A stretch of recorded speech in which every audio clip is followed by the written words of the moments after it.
uns, ne? Natürlich, selbstverständlich. Grüß euch, servus, küsst die Hände. Es wird Zeit mit Musik verwendet. Wir spielen für euch die 16er Buben. Ihr hört heute Lieder aus früherer Zeit und manche Hodern sind schon vor heute. Das Wiener Lied geht sicher nicht verloren. Der Patrick spielt die Harmonika, der Klausi zupft auf der Gitarre. Als Backe spülen wir noch den Bärenschar. Die Quetschen klingt halt super fein, die Kontrapuppe hinten rein. Und das Gesang klingt jetzt auch schon recht human. Drum und grüß euch, servus, küsst die Hände. Es wird Zeit mit Musik verwendet. Wir spielen für euch die 16er Buben.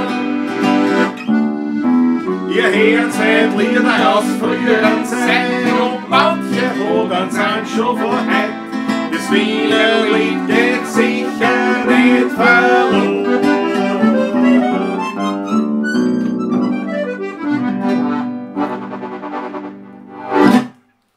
Grüß euch, servus, küsst die Hände, ja, habe die Ehre.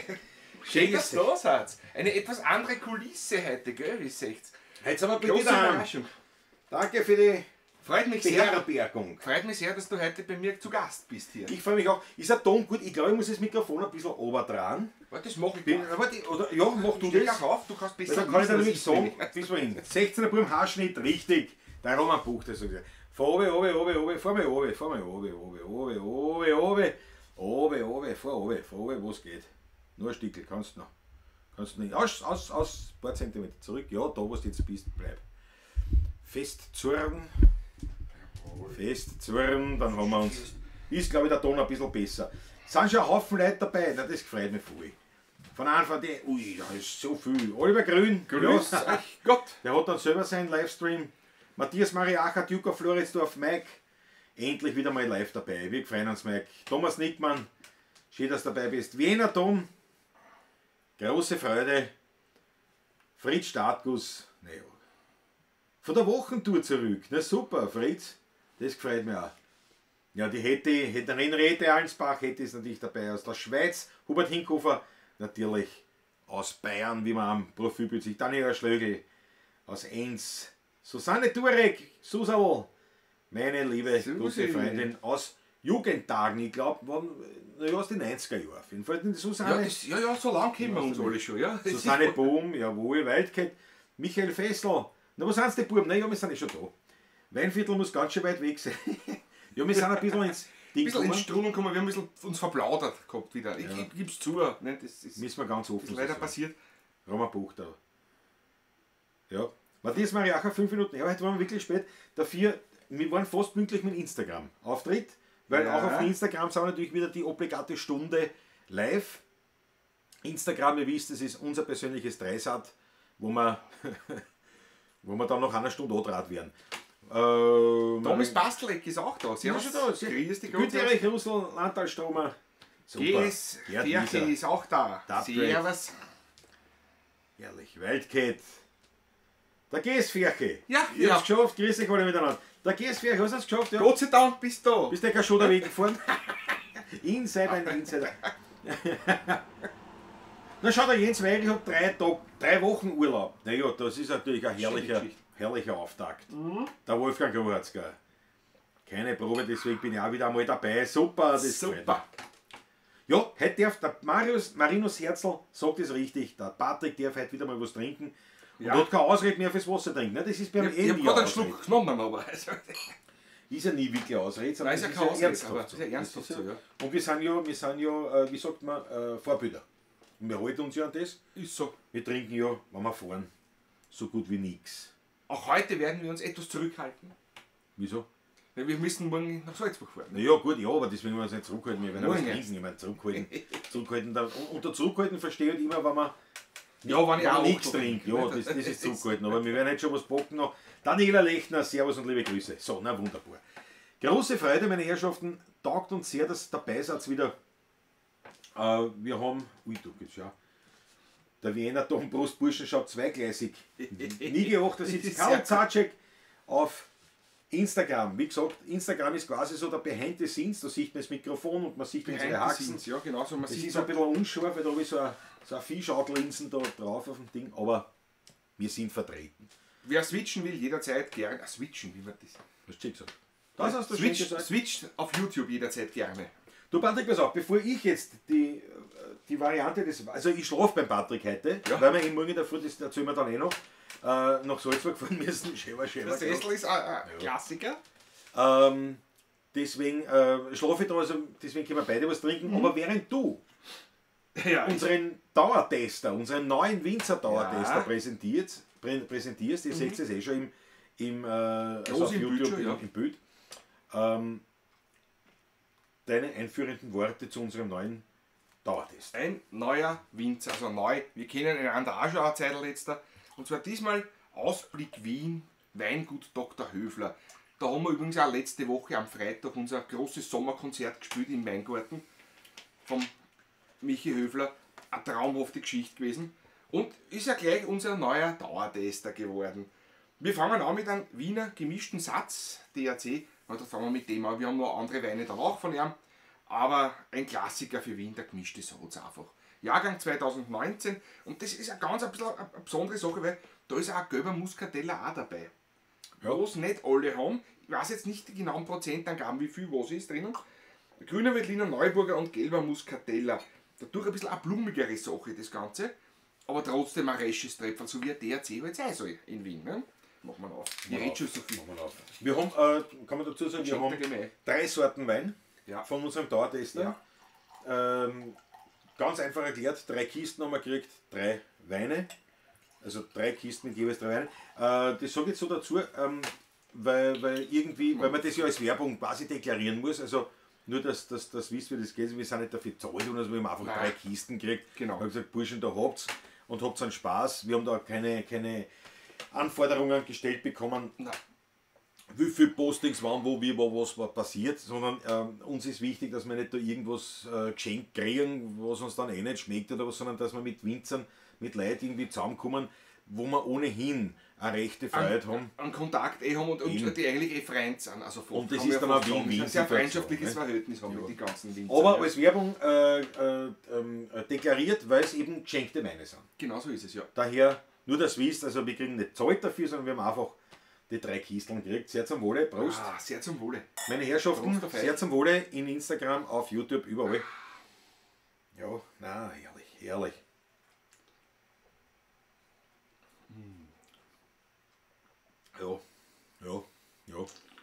Ich meine, ich kenne mich schon.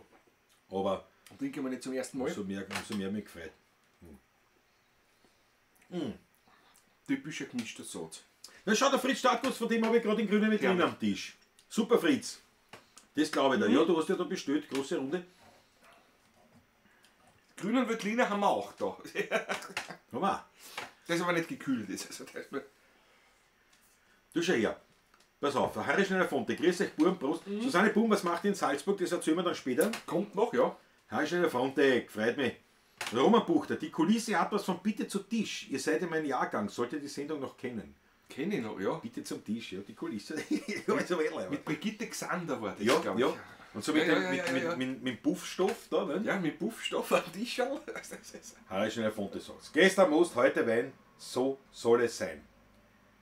Ja. Der Wiener Dom, er braucht noch ein bisschen. Was meinst du, der braucht noch ein bisschen? Der Wein oder? So, pass auf, und der Boy sitzt, schaut zu. Schau, die Natascha, ich bin Natascha wieder ist dabei. auch dabei. Natascha, mein erster Wienerlied-Lehrling. Das gefällt Kann mir. man so sagen, ja. Ja. Winzergram, genau. Harry Schneider Fonte aus Instagram wie Winzergram. Pass auf, der Boy sitzt ist da. Und für den Boy sitzt, müssen wir sagen, wirklich großes, herzliches Dankeschön. Der hat uns ein so tolles Geschenk gemacht. Er hat uns Absolut, gebeten, keine Werbung zu machen, würde ich sagen. Deswegen sagen wir ein Saufpaket. Ein Sauffreispaket. Ein Genusspaket. Sehr schön. Du hast es ein Genusspaket aus der Südsteiermark. Herrlich.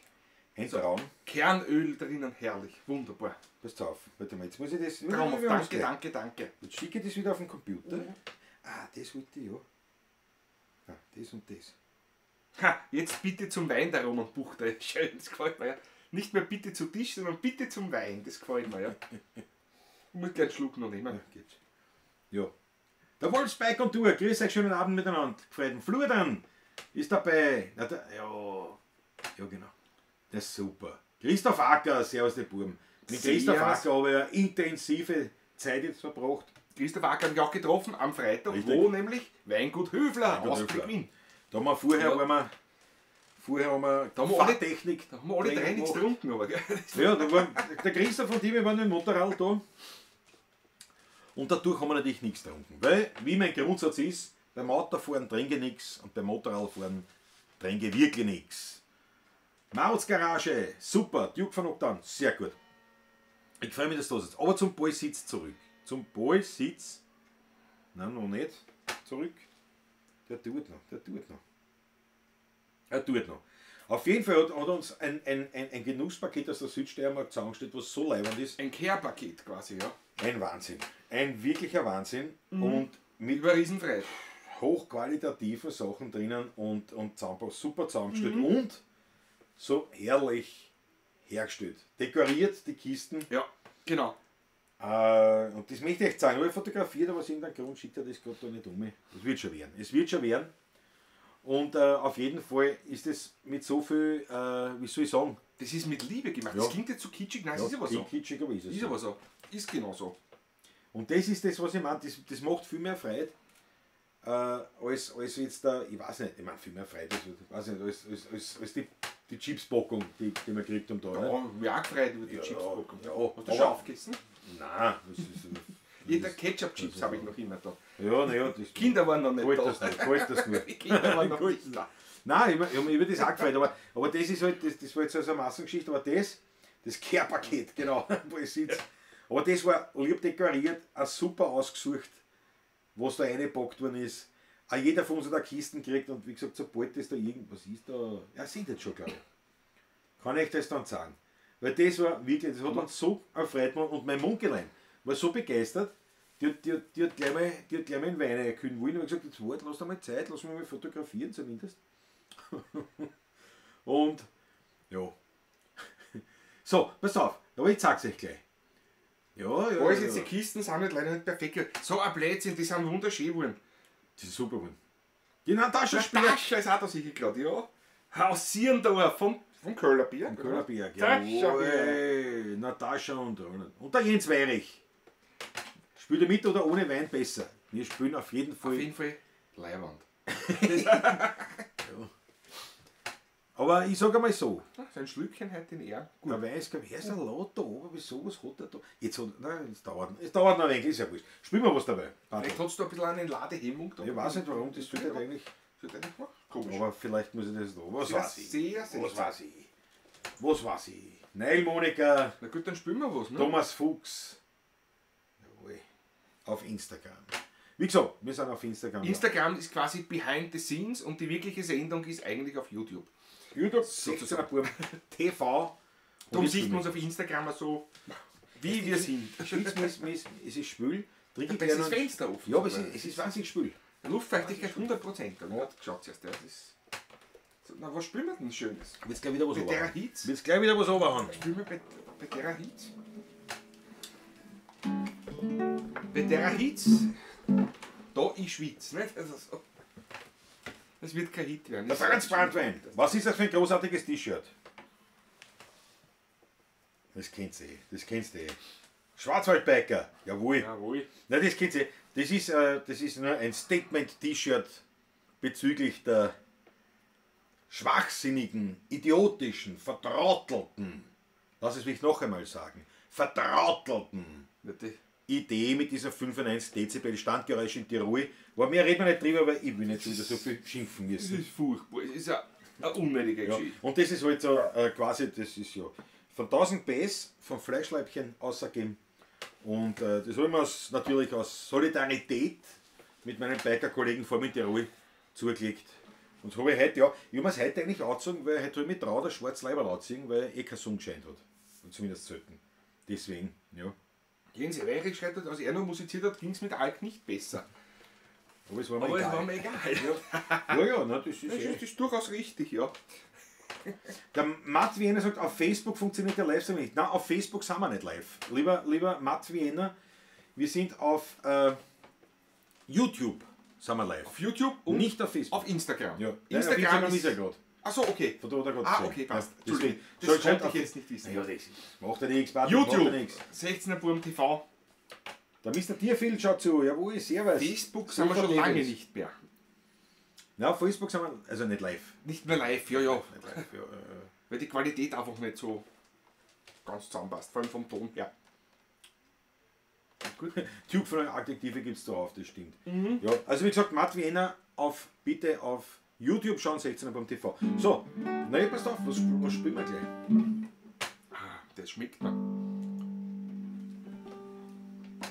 Wir spielen einen Klassiker. Was war's denn die Welt, Okay, ja. was ein Werner Herz füllt?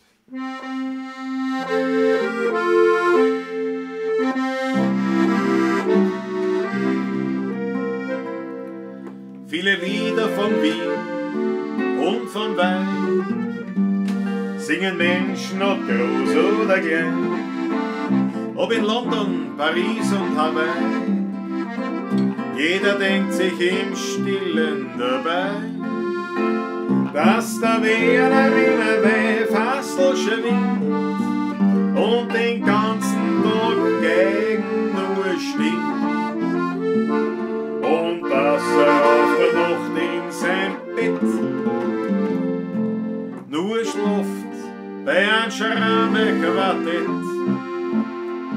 Ja, das hat wer erzählt, ich hab leise nur gelacht und hab ihm drauf aufmerksam gemacht.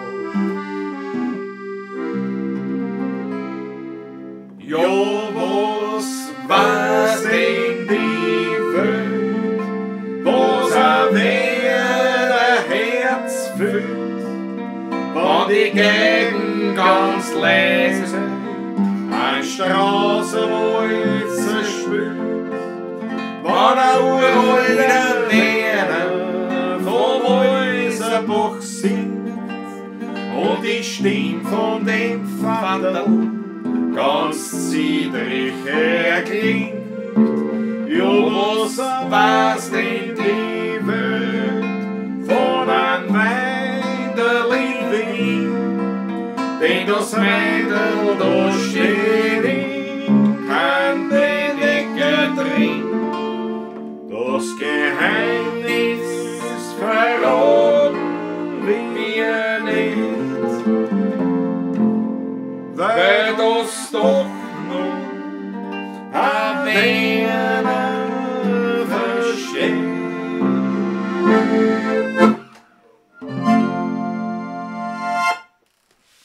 Schöne Was Nummer. weißt du die Welt? Eine Traumnummer. Was weißt Ich du finde auch ganz leibend. Immer leibend. Ganz leibend. Ja, begrüße Landtal Strom und Ralf Romer auf Instagram und natürlich im Bernahos Motto Jawohl. auf YouTube. Das Landtal Stromer, aber auch auf YouTube. Auch auf YouTube. Ja, war schon vor da. Instagram geht circa Ja, eine ja, Minute ja. vor. Ja, ja, das stimmt. Das ist ein Riesenunterschied. Ja, ja. Ja, Das ist so, liegt aber nicht an uns. Das stimmt. ist, ja. ja. Bernahos Motto, Mato, aber Bier ist erlaubt. Ja, was? Selbstverständlich. Bier geht immer, ne? Selbstverständlich. Selbstverständlich. Es wäre auch Wasser erlaubt, aber mit dem musst halt du zurechtkommen. Das ist, da können wir da nicht helfen, aber Bier natürlich, ja, ja. Was sehr schöne Ausfahrt, sehr schöne Ausfahrt. Es sind ein paar da, mit denen wir jetzt gestern unterwegs waren mit dem Motorradl. Christoph Acker eben, Bernahus Motto, ganz herrlich. Ferche ist auch dabei, ne? Ferche, ein Traum mit einer GS. Ja, mein YouTube ging nach. Ja, ja, das ist so unterschiedlich. Diese zeitlichen Abstände da bei den Livestreams, das ist ganz spannend manchmal. Ja. Michael Fessler sagt Bravo. War ein schönes Lied. Lukas Bonomeo auch. War ein schönes Lied, Wiener Dom, sehr fein. Mir hat das auch sehr gefallen. Und mir ist letztens ein Lied eingefallen, das möchte ich jetzt auch spielen. Auch. So gerne. Weil das haben wir, glaube ich, schon länger nicht gespielt. Den Wiener Dom, den habe ich unnigst einmal, wir haben uns seit Jahre nicht mehr getroffen, muss ich gerade sagen einmal. Warte, das muss ich was anderes sagen. Der Güte Erich Russel. Was schreibt er denn? Ich habe einen roten Ziegel vom Lidl, nicht schlecht. Aber der Günther, da werden wir drüber reden müssen. An Weizhirgel. An Weizhirgel. Na, unglaublich, ja. Ja. Dieter Neural auf Instagram, GS gleich im Schotter. Das muss ja nicht gern jeder. Ich muss ja nicht gern jeden, das ist. Niki 78 gefällt es auch, ja. Ja, es war einfach ein leibender Tag und Gott sei Dank nichts passiert. Wir haben zwei Stürze gehabt, dezente, aber Gott sei Dank nichts passiert. Hat da jeder eine Kleidung eine vernünftige angehabt? Ja, das war im Schoder, also es war bei relativ Weich, langsamer relativ auch noch dazu. Der Schoder ist wahr, ja. Aber es sind natürlich diese Momente, wann da nichts passiert ist. Also wenn man sagt, das umso ist lustiger alles ist es. dann fängt sie erst an zum lustig sein. Ne? Der Peter, Kenn ich. der ist uns gestern angegangen bei der Show davor. Weil, ich meine, du weißt, das sind so Aussagen, GS Ferche. Jetzt, ich darf es sagen, er hat sich ja online angestellt. Das kann ja jeder sehen, nicht? Das ist In Ferche hat es am Show dahin, also er ist wirklich breit gerannt, aber ganz ordentlich, liegt und hat das alles gefilmt mit der GoPro. Und du siehst ihn nur so liegen unter dem Motorrad. Und dann sagt Nein, nicht so stöhnend, Nein, Gott sei und Dank nicht. die absolut kühle Meldung, klassisch von einem echten Ostösterreicher. Na, jetzt liegt's. Das hat man so gedacht. Und dann hat er auf uns gewartet, dass wir ihm helfen. Die hat sich gedacht, die werden dann kommen, das ist dann leichter, wenn wir das Motorrad runterheben, weil wenn es auf dir liegt, ist es doch recht schwer. Und wir sind aber nicht dahergekommen, weil wir waren mit einem Sturz weiter unten beschäftigt von einem anderen. Der ist nur ausgerutscht, also da war das nicht so Ding. Aber auf jeden Fall war das dann irgendwie, das sind so diese Meldungen, nicht? Was du dann auf Film hast, ja, jetzt liegt's. Also das war wirklich das Erste, was ich auch so was ich hatte. Ja. Aber Gott sei Dank, nichts passiert, GS Ferche, trotzdem ein super Tag gewesen, super Feurerei, hat alles hingehauen. Boysitz, bei mir steht der Sound of Distillery. Was? Das kann ich nicht deuten.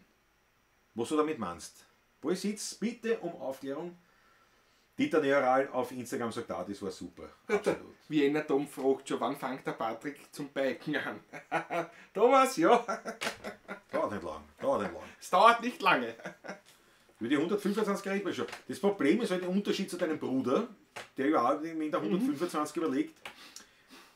Der Bruder hat ungefähr meine Statur. Ich glaube, noch kürzere Haxen als Noch ich. kürzere, ja. Für den ist die 125er, da kann sich jeder aussuchen. Völlig wurscht. Bei deiner Größe ist mit der 125er ein bisschen schwieriger. Ja, vor allem extrem. Ich bin ja 1,86, aber die Haxen sind extrem lang. Ja. Oder hast du eine große, treue Fangemeinde, die da. Wir werden schon so ein Radl finden. Oh ja, wir werden schon eins finden. Jetzt spielen wir aber ein Lied, das passt da jetzt thematisch gar nicht rein, aber das ist mir letztens eingefallen, und zwar die Matzleinsdorf, mein Heimatort. Ja, das haben wir schon. Ich kann nicht das Ich habe überhaupt noch. ewig nicht gespielt und das ist mir wieder eingefallen.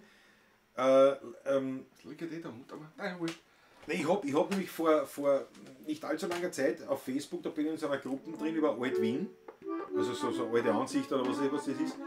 Und da haben sie gemacht, ein Büdel, das ist nicht lang her, also nicht lang. Matzleinsdorf oder was? Ja, Die Kirche von der oder was? Spinnerin am Kreuz. Ah, von der Spiel. Und zwar so rund um 1900 sowas. Und also es ist natürlich, ja, so 120, 115 Jahre, 110 Jahre, sowas weiß ich, was genau war, ist das schon, ist schon lang, ja. Aber es ist auf der anderen Seite, naja, ein bisschen mehr als ein Menschenleben aktuell, ja. Und da ist die Spinnerin am Kreuz allein am Feld gestanden. Ganz allein, mitten am Feld. Und im Weit und Hintergrund breit nichts. das eine oder andere Häuserl hast du gesehen, da war nichts. Also was ist heute War ausschaut, Land. Das war so Wahnsinn. wie ein Eiweißtal heute ist sowas dort. Ja, alles. Bin blöd, aber ja, genau so war es, ja. Und da ist mir das irgendwie eingefallen, Da ist das Kircherlein in der Mitte von der Straße ja genau, die es genau. nicht mehr gibt. Die, Ja. die haben es noch weggekannt, Die haben weggekannt, ja. Und da ist mir das Lied eingefallen und das Lied, ich weiß gar nicht, von wann das ist. Siehst du, hast du ihn nicht erlebt? Ich schau nicht gleich nach. Ja, ja. In der Zwischenzeit begrüße ich Zonkos Welt TV. Du kümmerst Grüß dich, gut, ja. Ich komme hin, ne? Ich komme hin. Ja, ja, Christoph passt. Acker sagt auch Servus Zonko. Der Franz Brandwein meint, lange Haxen ist Chopper. Ich weiß, gefällt dir nicht so, gell? Oh ja, Chopper gefällt mir schon, aber 125er Chopper. Puh. Ich meine, so ein Afrika-Twin oder was, die gefällt mir schon, ne? Keine Frage. Du bist das 125er, wie es in Weisel haben. Die Daniel Schlögel, ich werde in den nächsten Wochen die Yamaha IS 125 Probe fahren. Die ist auch günstig und könnte dir auch passen, Patrick. Ist ein Chopper, aber, gell? Ja. Ich mag alles nur keinen Chopper. Da ist mir nicht, weil ich das ablehne, aber es ist nicht so für mich nicht. Es ist So ein Enduro-Verschnitt. Enduro-Geschichte, was ne? super. Ich weiß Also, nicht, ob es das im gibt. Prinzip deine CB 500X als 125er oder so. Nein, gibt es nicht als Auf die Art so, ne? Das Die geht halt noch schwächer. Pass auf. hast du eine Ahnung. Jetzt haben wir es gleich. Masters of Mannheim dort, Seite 96. Man sieht, dieses Buch wird zum Arbeiten verwendet, seit Ja. 25 Jahren, 26 Jahren. Oh, da müsste es stehen eigentlich. Copyright. Ja. 1939. 1939. Ja, dann ist er geschrieben worden zu der Zeit. Ja. 1939. Wer hat denn das geschrieben? Obermeier oder? Ja, Josef Obermeier. Josef Text und Obermeier, Musik, ja. Josef Obermeier. Ja, ja. Mhm. Das spielen wir jetzt. Mein Hirn. Ja, das spielen wir jetzt. Ja. Beschau. Pass auf. Na gut. Der Harry Schöne Fonte sagt, alles nur Vorbereitungen auf die Motorrodka. Vollkommen richtig. So wie auch der Roman Buch richtig. Die heutige Ablatschen ist ja nur ein Location-Test fürs Motorrodka. Stimmt allerdings. Na schau, der Ball sitzt, die 125er Varadero. Auf die habe ich noch gar nicht gedacht, aber Ja, nicht. gibt es die überhaupt? Ich glaube, das ist ein Schmäh. Ein schöner Ball. Ja, wurscht, jetzt spielen wir mal. Jetzt spielen wir mal. Da müssen wir immer nur über Motorrad reden, obwohl ich rede gerne über Motorrad. Aber es schauen ja auch andere Menschen zu. 44 Zuschauer. Und da sind nicht alles Motorradfahrer. Und pass auf, da habe ich gleich. Weil der eine Wiener Bitte. Tom ja auch Motorradfahrer ist. Stimmt. Der hat sich eine neue gekauft. Der hat sich eine Harley Davidson gekauft. Da schon ja. Hat er heute gepostet auf Instagram. Wunderschöne Fotos endlich. Mit so einer Walzen hinten drauf. Ja. Da sind wir beim Thema Chopper. Quasi. Du, pass auf, aber jetzt habe ich, während wir spielen, habe ich eine Bitte an alle unsere Zuschauer, 44 aktuell, dass die Daumen auf druckt beim Video. Da gibt es dieses Daumen hoch. Das war eine super Geschichte. Das war super. Es war hilft uns und kostet nichts. Also, es ist, Ja, und das ist genau so ist es. Da schaut der Bernaus Motto, sagt der Klausi fährt Mörder mit der Honda. Naja, du übertreibst. Ich taste mich ran. Aber ich danke für das Lob. Das ist leid. Ja. Die Spielerinnen am Kreuz, ja genau, war eine Hinrichtungsstelle, sagt der Bernaus Motto. Das war jetzt mal ein Volksfest mit Standel und Menschenmassen. Ja. Und das ist, wie gesagt, das Lied ist Ja, jetzt aus den was zu 39er Jahren. Und wie gesagt, das Foto, was ich gesehen habe, war älter ein bisschen, aber so um 1900, also nach 19, aber um Ja, das Lied nur 1900. später gewesen, weil da hat er schon erzählt, dass es nicht mehr so ist. Ne? Wie schön war es einmal. Ja, jetzt ist ja, stimmt, ja, stimmt. Ja, das reißt Wie mir es einmal war quasi. So. Das reißt mir so. Die Donut war es jetzt gar nicht. Dora. Dora.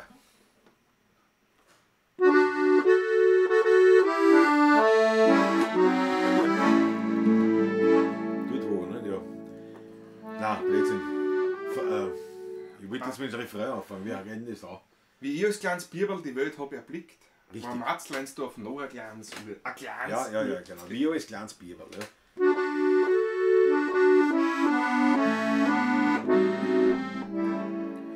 Wie Rio als kleines Bibel die Welt hab erblickt, war Matzleinsdorf noch ein kleines Ort.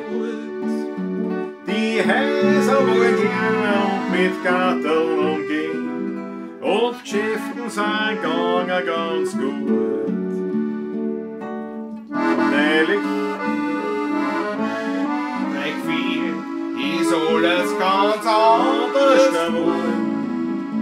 Die Häuser sind groß, aber drin ist kein Platz. Man kann sie nicht drehen, hin und vor. Dort, wo der Weg vom Stephansdom bergauf geht dort, bis zu der Spinnerin am Kreuz hinaus, wo auf der Mitte von dem Platz ein Kirchel steht. Dort rum bin ich geboren, da bin ich zu Haus. Dort, wo die Luft noch rein und auch die Leute sind gesund, wo man ein Tröpfel kriegt noch da und dort, von wo man um sich bis auf den kahlen Berg, das ist mein Matzleinsdorf, mein Heimatort. Jetzt probieren wir die zweite an, das ist zaubringend. Wie schön war es in Matzleinsdorf früherer Zeit, man hat sich dort gefühlt wie am Land. Die Hinzer und Heibauern, die haben dort gehaust und Fuhrleut waren auch fest benannt. Am Berge, da war ein Theater fürs Volk, vom söhnlichen Fürsten erbaut. Und Gatter hat's gegeben, wie man nirgends so gesehen, wann gleich man sie hätt rum und geschaut. Dort, wo der Weg vom Stephansdom bergauf geht bis zu der Spinnerin am Grätz hinaus, wo von der Mitte von dem Platz eine Kirchel steht. Dort drum bin ich geboren, dort bin ich zu Haus. Dort wo die Luft noch rein und auch die Leute sind gesund, wo man ein Trepferl kriegt noch da und dort, von wo man sich bis auf den kahlen Berg. Das ist ein Heimatsleinsdorf, mein Heimatsort.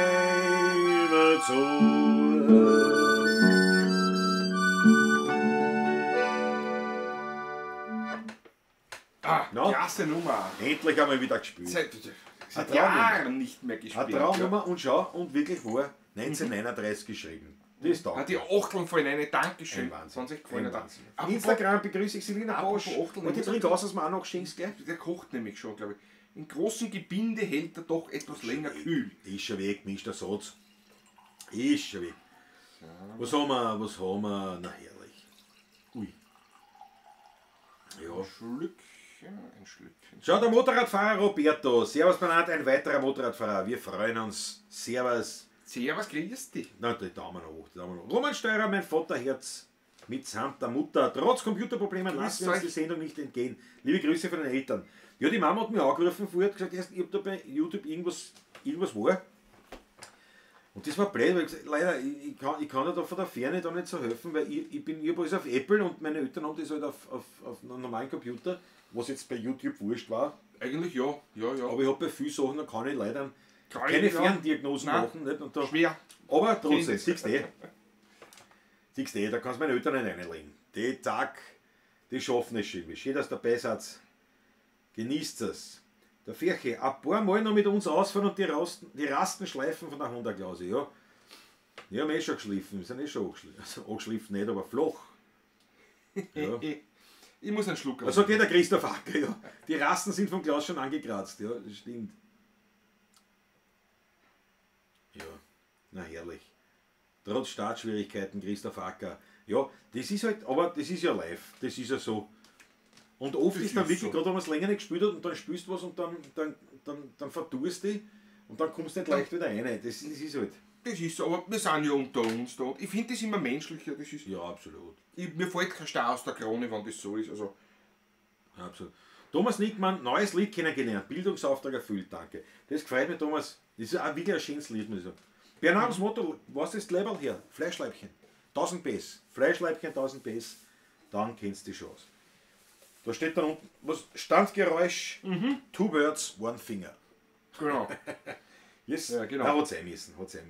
Patrick, spielen wir gleich noch eins. Ich bin in Spielwanne. Ich muss einmal meinen Goldschatz fragen, Was denn? ob es nicht auch ein Achtel will von dem guten DAC.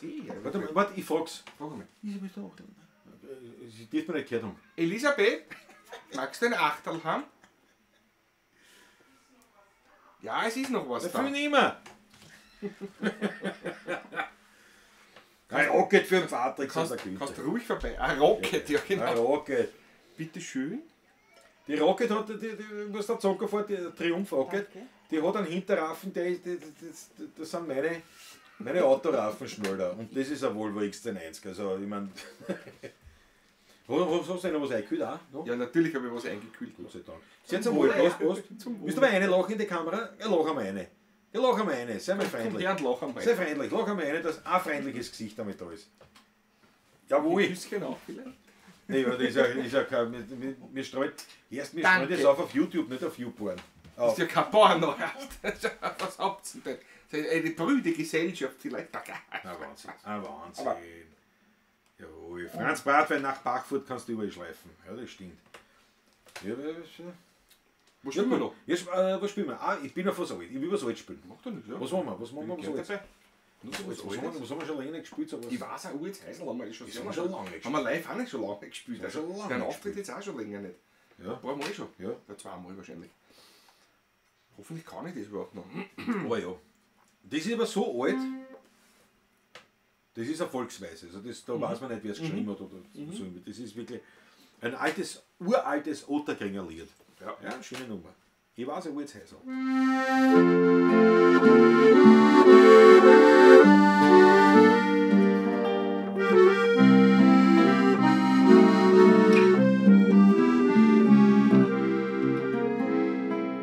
Ich weiß, ein uraltes Eisen, darin ist ein ganz kleines Besen. Der wird dieser Kreuz wie das Mandel, serviert den Wein mit seinem zittrigen Handel. Dort kommen alle echten Werte zusammen, was hätt in Wern keinen Platz mehr haben. Dort geh ich hin, dort bin ich ins Haus und dort ruf ich aus. Ich weiß ein kleines Wirtshaus, weit raus die Lottergring. Dort sitz ich und träum ich allein. Und wann ich dort oft die halbe Nacht verbring, daran ist schuld nur der Wein. Und wenn ich das Wirtshaus in Otterkring, war ich längst schon kein Junggesell heut mehr. Dort sitz ich und träum ich, wenn ich lach ich sing, in dem Wirtshäusl draus in Otterkring. Das ist auch noch Ich wollte schon Schluss machen, aber Ballett, Tanz, die Tüfel.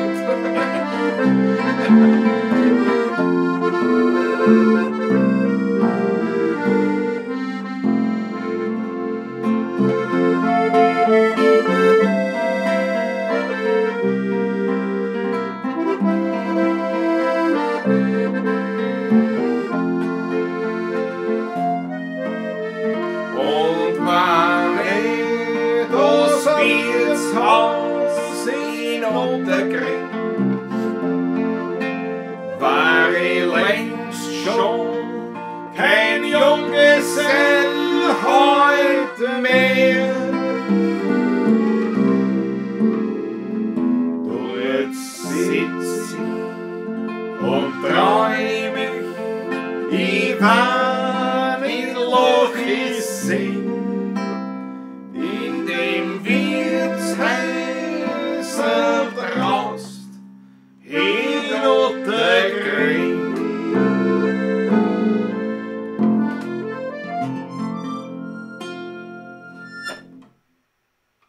super. Die Nummer, die geht oben wie Öl. Ah, weißt du? herrlich. Das ist der Wiener Blues in Reinkultur. Die Nummer. Natascha sagt auch, heute werden ja die echten Schätze wieder ausgegraben. Danke, sagen die Sperkis. Wir sagen Dankeschön. Schön, dass du da bist. Christoph Acker heute zweistimmig, ja. Ja. Okay. Natascha spielt für eine Landpartie mit Seisalom. Das machen wir gleich. Das können wir, ja. Das machen wir gleich. Aber bevor wir das machen, Muss ich einen Schluck nehmen vorher. Zonkos Welt TV. Sehr stimmungsvoll, sagt er. Danke, Und freut mich sehr. das ist der Wiener Blues. Das ist der Wiener Blues. Wie gesagt, das ist eine alte noch Erfolgsweise. Man weiß nicht, wer das geschrieben hat. Ist irgendwann nicht übernommen worden. Und ja. Chaco Speed ist auch dabei. Jawohl, große Freude. Große Freude. Da geht's rund. Wiener Dom. Ja, Ja, ich Bestimmt der ja, Papa von Wiener Dom, ja, war ein großer Fan. da trinke ich keinen Schluckerl. Auch einer, der den Wein durchaus zu schätzen wusste. Das stimmt. Nämlich Das stimmt. zum Wohle. Zum Wohle. Sehr zum Wohl. Jetzt haben wir Lamperti mit Mais. Zeisalbum, Momo M ist wieder vertreten. Ja, Momo, wir haben von dir noch immer die Weine. Also aber die zeigen wir jetzt her. Ich hol's Ich hol's einmal her. Ja. Weil sonst glaubst du, wir haben schon austrunken. Nein. Die Momo hat uns nämlich schon vor einiger Zeit dann schon einen Wein zukommen lassen. Also hat er uns gebracht, wie wir gespielt haben. Und das war natürlich irrsinnig leibend. Und dann haben wir aber schon einen Dauertester gehabt. Und da kann es natürlich schwer dazwischen die anderen Weine rein. Aber es ist kein Dauertest in dem Sinn, sondern es ist ein. Da kann man sich da nicht viel. Du musst außer von welchem Wein, das können wir sagen. Weil das ist der Nachbar von der Momo. Und da sagt dann jeden von uns 3 Flaschen. Momo, es kann sein, dass wir vielleicht nicht in der Pavlatschen, oder müssen wir es in der Pavlatschen trinken. Oder können wir es so auch mal. Vergenuss Zwergeln und lassen dich hochleben dabei. Gerald Spörk. Endlich, haben wir es schon lange nicht Ja, gesehen. bitteschön. Ja? Trabauer. Ui, kann man glaube ich nicht lesen. Kann man nicht lesen? Ich glaube, da musst du weiter zu. Noch weiter zu, noch weiter zu, noch weiter. Noch. Ja, das passt. Jawohl. Trabauer. Ein Flaschel davon, jawohl. Zwischendurch. Und das hat uns die Momo eben, weil die hat sich gedacht, Jesus, nein, die 2 Arme nicht. Das Wir ist, wenn die keinen verdursten Wein haben. vielleicht. Wenn die keinen Wein haben. Man kann nie genug Wein haben. Also zu viel kann man nicht haben. Also es ist so. Das stimmt. Also habe ich auch noch nie gehabt. Kann mich nicht erinnern, dass wir jetzt viel Wein. Ich kann mich nicht erinnern, dass ich mal aufgewacht bin und dachte, Jesus, Jesus, Jesus, ich habe zu viel Wein. Jesus, Jesus, Jesus, der Wein geht aus. Der Wein geht aus. Stellt euch das vor. Nein, geht nicht. Zur Not gehe ich zur Nachbarin. Also, Ja, nein, das ist- Zur Not haben wir die Momo M. Auf jeden Fall taugt uns das sehr. Also vielleicht, ich weiß nicht, Momo, wenn du sagst, nein, das muss in der Pavlatschen getrunken werden, dann machen wir das natürlich. Als nächstes, wenn du sagst, nein, wir können das auch so anderwertig, nicht? Dann trinkt man sonst da. Aber ja, das überlassen wir dir. Über Weinbergschnecken, nein, haben wir kaliert. Aber das war eine gute Idee, Christoph Acker. Über Weinbergschnecken. ich bin ein Schnecken und mich tut's recken. Das sollte ich. Ich Ja, wir bin wackeln ein nicht. Weinbergschnecken und nicht ums Verrecken. Gehe ich schneller Um als die ich kann. Um die Ecken. Als Wiener Weinbergschnecken bieg ich nicht ums Verrecken zu schnell um ein Ecken. Ja, guter Anfang, merkst du das? Ja? Nein, merken wir nicht, aber wir haben so ein Video. Dein Hausmotto, wenn wir im Herbst wieder in Wien sind, besuchen wir euch beim Heirigen. Ja, da freue ich mich jetzt schon drauf. Aber jetzt, passt heute genau für die. was denn? Die Lampe, die passt genau. Passt für mich. Ja, genau. Wir haben eine Lautpartie unternommen. Noch. Heute vierrädrig unterwegs, der Klaus. Ja, bei Er der hat viel zum Zahn gehabt, zum Mitnehmen. das Wetter ist Außerdem auch ist Wetter war nicht wirklich einladend. außerdem wird es morgen Nun angeblich wird es total ganz schlecht. ganz schlecht werden. Ja. Und ich muss dann morgen wieder heim. Von Salzburg. Aber jetzt spielen wir noch Die Lampe vor, ja. Wer fährt denn überhaupt noch so jetzt? Du, natürlich, ist ganz klar. Du bist ja der gern Auto fährt. Und nicht, wenn es regnet hat. Könnt ihr immer Ich bin trinken? ein Schönwetterfahrer. Dankeschön, Dankeschön. Nein, ich fahre gar nicht gerne mit dem Motorrad, fahre ich gern, mit dem Auto Nein, ich fahr fahre ich, weil es sein muss. Ich fahre gerne Auto. Also Gott sei Dank, und das erleichtert meinen Beruf dadurch, muss ich ehrlich sagen. Das ist so. Ja, schon. Ich Aber fahr gern, ja. ich bin nicht so ein leidenschaftlicher Autofahrer. Ich fahre nicht mehr privat, nicht zum Spaß. Also, was ich jetzt mir auf einen fahre, mache ich fast nicht, für das fahre ich zu viel. Ich sag nicht, ja. Aber es macht mir dann trotzdem Spaß, wenn ich hinfahre zu einem Auftritt oder so. Ne? Also, so ist es nicht. Ja, nein, wie gesagt, Autofahren ist für mich eine Notwendigkeit. Motorradfahren ist für mich hingegen, das ist Freude, das ist Spaß. Bin einkaufen gefahren, gestern, vorgestern, nein, vorgestern, gestern war Sonntag, ne? Am Samstag, Ja. bin einkaufen gefahren, war nicht, 5 Meter, haben wir auf den Bock geschmissen, ist ganz klar. Dazu ist auch gegangen. Ja, aber ich habe einen Umweg gemacht, weil ich mit dem Bock. Von 50 Kilometer, ne? Das ist Naja, so viel nicht, aber doch ein bisschen an. Also, eine Lampe, mit Zeisalbum. Wir schweifen ab schon Ja, wieder. genau. Das ist schon wieder.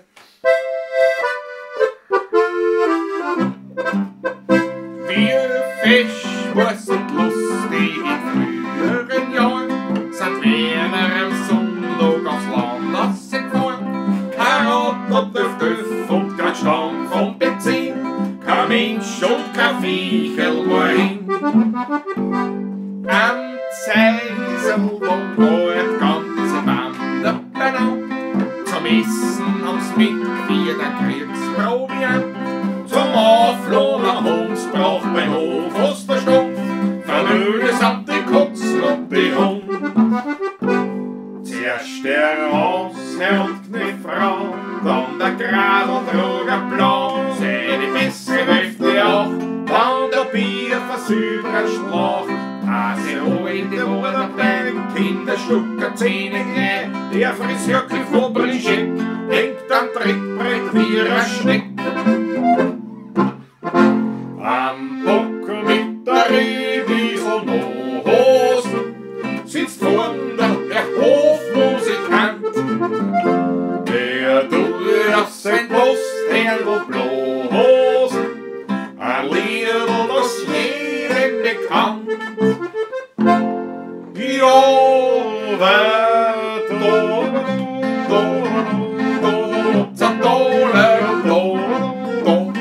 ein Schwindelschein, ja, da gibt's ein Gaudi und da wird's ja wirklich sein.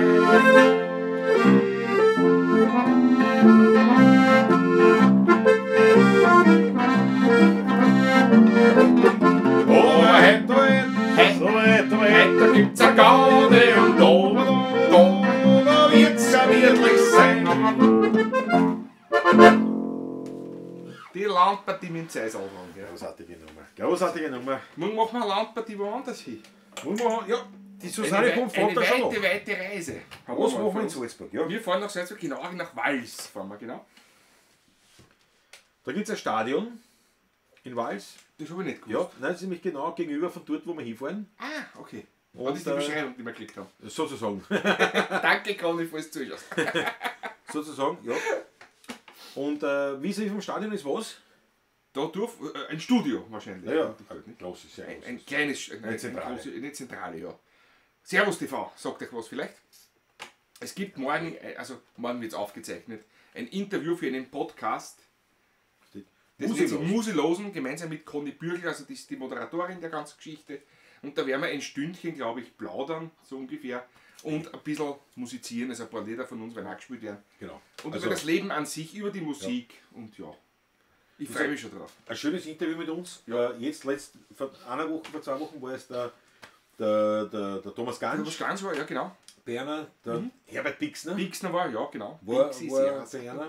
Und also insofern, und andere Größen der Volksmusik, wobei ich jetzt sagen muss dazu eben dieser bodenständigen, echten, Genau. ich sag's halt auch so, wir sagen es halt so, echte, originale, bodenständige, authentische Volksmusik und moderne Volksmusik, alte Volksmusik in Verbindung mit Jazz. Und das ist dann schon eine große Ehre, wenn Ganz wir da leibende auch Geschichte wieder, in dieser angefragt worden sind, in dieser Reihe. Freue mich Musik. drauf, ja. Absolut. Du, die roten Achtel von einer, ich glaube, das bezieht sich jetzt nur alles auf das Auf die Lied. Landpartie, ja. Ganz groß. Blunzenkistel ist dabei. Das gefällt mir wieder. Ja, pass auf, jetzt haben wir mal Herbert Pixner gesagt. Eine Legende, schon eine lebende Legende. Lebende Legende, ja. Und zwar, Das unwesentlich öder. ja, der Matthias Maria, ihr spielt nicht im Stadion. Nein, man kann man schon, nicht? Aber es wird keiner da sein. Nicht? Im Stadion spielen Ja, wir im schon. Stadion, in jedem Stadion werden wir schon sein. Patrick, Stadion, schau, Stadion. Oh je, Schau das an. heute trinken 3 Leute hier, merke ich. Ja, ist ein Wahnsinn. Das ist ein Wahnsinn. Ja, auf jeden Fall. Auf Instagram, Christian Maringer ist dabei. Andreas Christian, endlich! Ja, vor lauter Video schneiden die Zeit. Siehst, das Dorf ist auch vertreten. Das ist Andreas Nachbargemeinde heißt. Ist der fast vorbeifahren können mit der Reim, heißt er. Ja, stimmt eigentlich, ja. Da kannst du immer noch kommen. Kannst immer noch kommen. Du bist in einer Viertelstunde bis da. Ja gut, bei dem Wetter mit der Reim ist wieder blöd. Es regnet nicht, es ist Ach so. staubtrocken draußen. Also da. Ja. Ich weiß nicht, wie es in Zist ausschaut, aber ja. Die Natascha Speckmann da, wir haben glaubt, ihr füllt das Stadion. Nein, das füllt man nicht.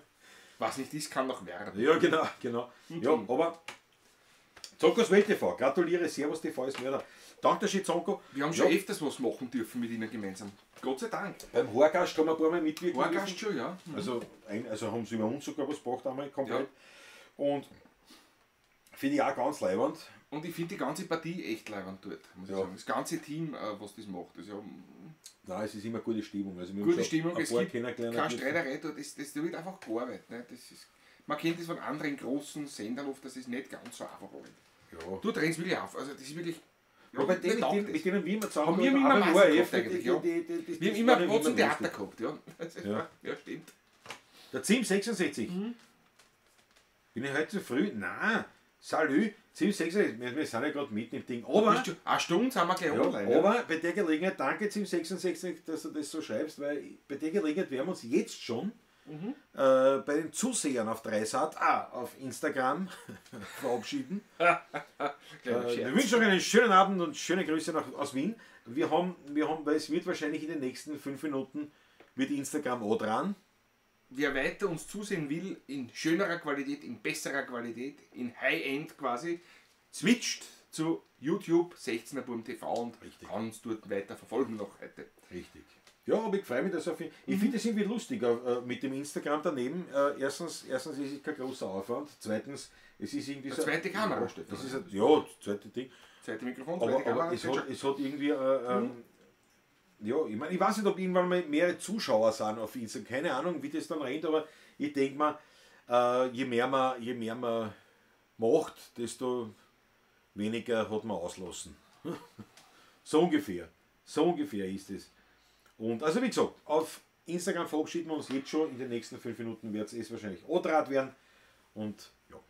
Wir auf YouTube machen aber weiter und werden natürlich jetzt einmal einen Schluck trinken und dann spielen wir wieder was. Das ist ganz klar. Ein Schlückchen, ein Schlückchen. Nochmal sehr, sehr wohl. Es freut mich, dass du heute Gast bist bei mir. Ich danke für die Einladung. Das können wir öfters von da machen eigentlich. Ja, grundsätzlich schon, aber es ist natürlich schon immer. Du fährst raus einfach, ne? Ja, aber ich muss das alles immer zusammenpacken im Studio. Einpacken. Ja. Ja, also nicht. Ja. Ist kein Thema, nicht? Aber ich will jetzt nicht unbedingt jede Woche machen. Ich sag mal so. Aber Da einmal muss im ich sagen, Monat ja. oder so können wir es schon von da Ja, das machen. können wir schon schauen, wie wir das machen. Aber es ist halt schon, weil du stehst im Studio nicht, da steht alles fix. So haben wir heute gedacht. Ne? Jetzt muss ich das alles abbauen und dann muss ich das nächste Mal wieder komplett einrichten. Aber wir werden sicher, das eine oder andere Mal, ob es einmal im Monat sein wird, schauen wir mal. Vielleicht. Ja. Wir lassen uns auf Sehen uns wir. zu. Sehen Aber wir. natürlich, weil da kannst du auch was trinken. Ne? Ja, ich meine, ich muss ja nichts trinken. Ne? Ich trinke bei den Auftritten fast nie was. Ja, aber es ist immer Weil mit zu Auto fahren. 99% mit Auto fahre. Aber kaum muss er nicht Auto fahren. Was heißt? Kaum bin ich daheim. Na, habe ich der. So, warte, jetzt siehst du, weil der Ball sitzt Ja, jetzt so. da. So, warte, jetzt schau ich, ob das vom Ball Sitz endlich runtergelohnt ist. Jawohl. Passt auf, schaut euch das an, was uns der Ball Sitz gemacht hat. Da, erstes Foto. Yes. Na? Ja, wieder ein bisschen brauchen wieder. Ja, braucht schon. Wahrscheinlich, ne? Du, wir sind da mit 3. Blunzenkistel, wir sehen uns am Donnerstag. Super. Du vergiss nicht, wir streamen doppelt da jetzt über dieses Internet. Wir haben ja nicht so ein Profi-Internet wie du daheim hast. Da. Ja. Ich schau da, du schaust da nochmal, die Elisabeth schaut auch nochmal. Ja, das, aber es Kommt geht. schon Ich an glaub, die es geht. Grenzen da. Ich glaube, es geht. Aber schaut euch das an, was ihr da seht auf dem Bödel, sind 2 Holzkisten, die mit so einem Fototransferdruck vom Ballsitz gemacht worden sind. Und jetzt kennt es sind 2 Kisten und das ist das Herrliche natürlich an dem Bödel. Man weiß sofort, welche Kisten wem gehört. Ja, eindeutig. Und obwohl der Ballsitz gesagt hat, macht's keine Werbung, ich habe das alles gekauft, das ist alles. Ich zeig's nur her, wie liebevoll, Ja, das ist was da wirklich drinnen ist. schön Also gemacht. wir sagen nichts dazu, Nein.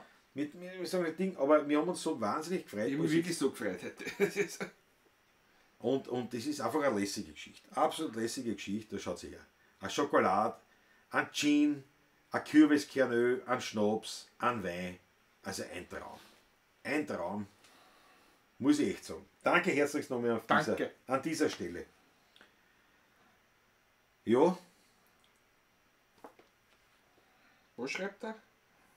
passt wunderbar. So, pass auf, und jetzt der nächste Aspekt. Blunzenkistel sehen wir am Donnerstag, weil ich gerade sehe. Ja, große Freude. Freue mich drauf, beim Taschler sind wir am Donnerstag. Jawohl.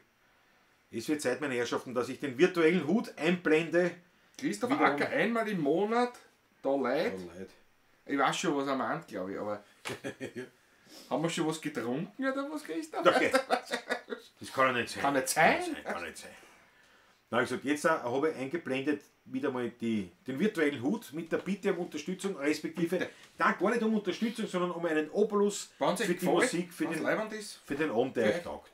Hoffentlich taugt euch und wenn es lieb seid, dann statt dass wir beim heurigen zusammensitzen und ich mit dem Hut durchgehe, haut es quasi virtuell was rein. Der IBAN ist da, der BIC, steht natürlich alles auch in der Videobeschreibung und natürlich PayPal auch möglich. Schreckt sich nicht nur, weil Klaus lebt da steht.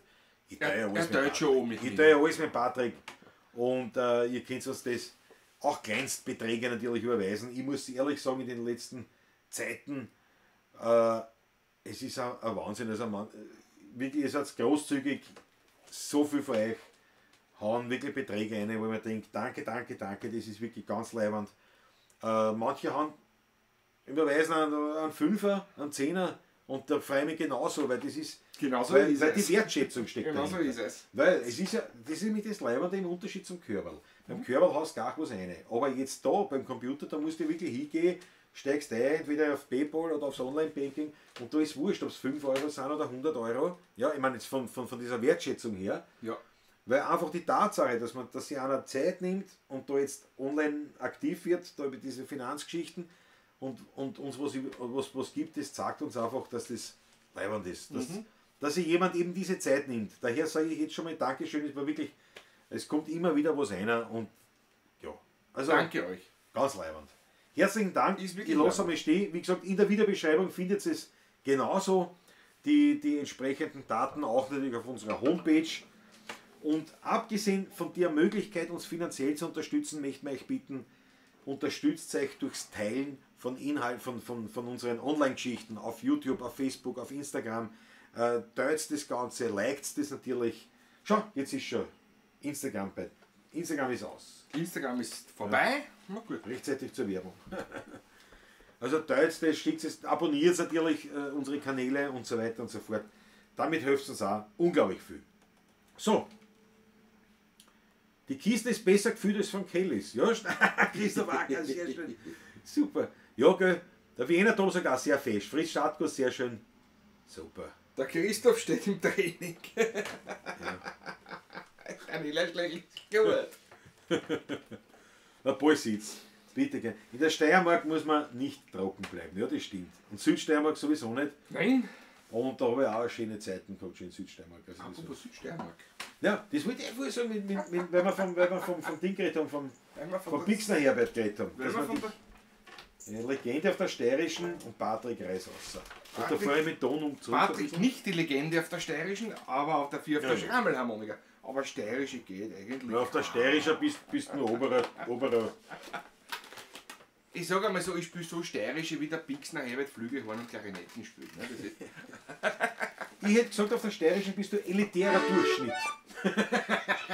Nobel. Habe ich schon gesagt, gell? Hab ich schon gesagt. Jetzt ist wieder ein Schluck Wasser nehmen und aus ist. Ne? Das ist nicht. Ich schenke uns ein Wasser nach. Weil ich muss dann kurz hinausgehen, weil wir werden noch ein Stückchen noch brauchen dann, glaube ich. Ja, aber jetzt reißen wir was auf. Jetzt reißen wir mal was auf der Steirischen. Jawohl. Dass sie es gewaschen hat. Da ist noch, ich muss noch viel drinnen, um die beiden Meister einzuholen. Ja, ein Motorradl kann er schon besser fahren. Er hat 1,5 Jahre oder 2 Jahre Vorsprung, glaube ich. Oder so Ja, irgendwie. der Motorrad vor der. Bist du Acker, nicht? Wie ein Gott. Was machen wir? Was reißen wir? Machen wir? Warte mal, das ist aber irgendwas dreht sich da immer auf. Das soll sich auch dran. Warte mal, Entschuldige. Oder steck eine Maus und rein. Wir legen ihn hier. Oder? Ja, ich lege ihn da hier. Das soll die Pappen halten, dieses Tablet. Jetzt, was nicht mehr aktiv ist. Was reißen wir? Machen wir eine flotte Polka einmal. Oder einen Walzer. Oder, ich weiß es nicht. Eine flotte Polka. Eine flotte Polka. Ja, spülen wir auch und legen mal kurz nur.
ist seiner.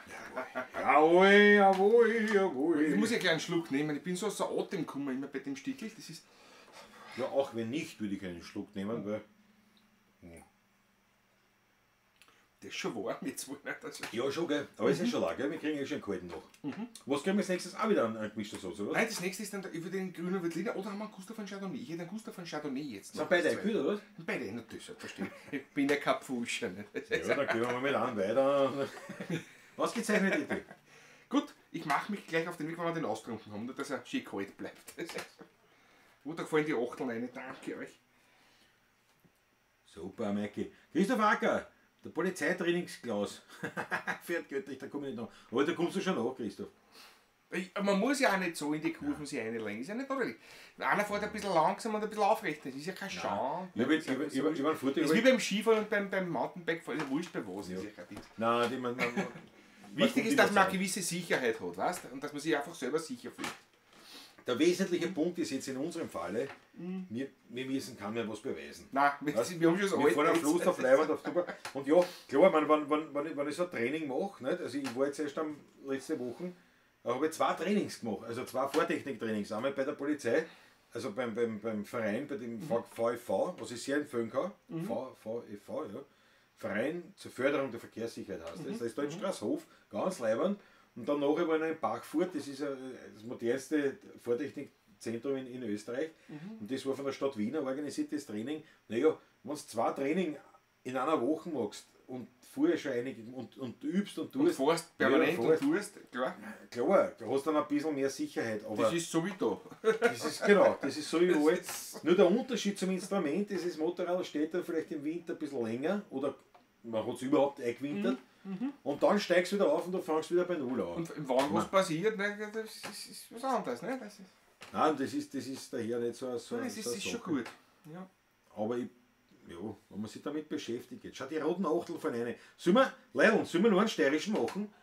Umfrage, wir machen eine Umfrage. Seit wann? Ja, jetzt machen wir eine Umfrage, pass auf, jetzt machen wir eine Umfrage. Wenn wir noch einen mit der steirischen machen sollen, dann hat es ein rotes Achtel. Und wenn wir wieder wienerisch machen sollen, dann hat es was anderes. Wurscht was. Wurscht was.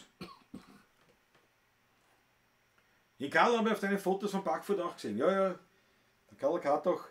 Ja, das war ganz leibend. Ganz leibend. Tolle Sache. Man lernt so viel. Und ich finde es wirklich wichtig mit dem Motorrad, dass man sich damit beschäftigt, dass man das lernt, dass man diese Kurse macht. Das haben wir gefahren über so ein Rüttelplatten, was man sagt. Schwupp, so ein Schneiderplatten, Facetzer quasi. Ja, genau. Und ich meine, dass das gespielst einmal, dass du mit dem Motorrad fährst und dir zahlt das Heck weg. Das ist einfach mal gespielst.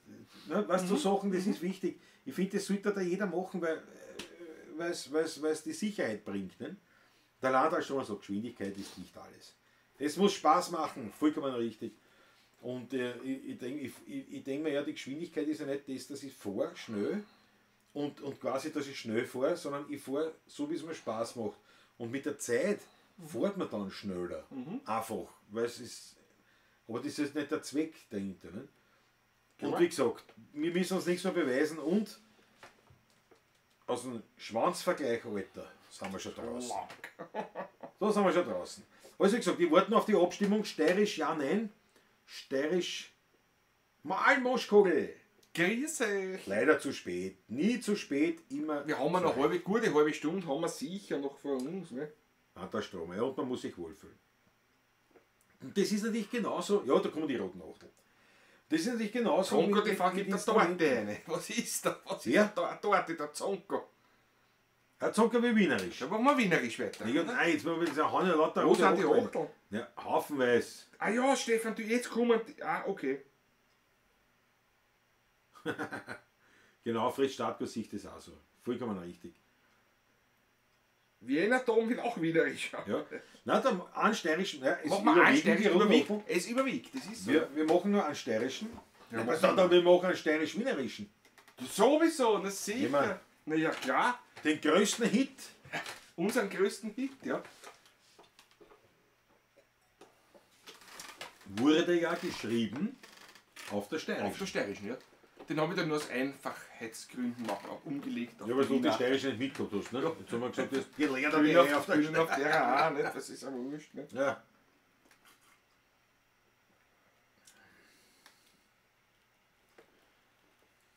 Na gut. Ready. Und nur ein Vergleicher. Sie kennt alle, die jemals am Friedhof dort waren. Künstler und Hakler, Generaldirektoren. Ah, jeder tut sie freundlich grüßen. Egal ob's groß oder klein müssen. Dafür haben wir ihr was ins Kerbel rein. Ja, bei der Zinse, hier wir gerne.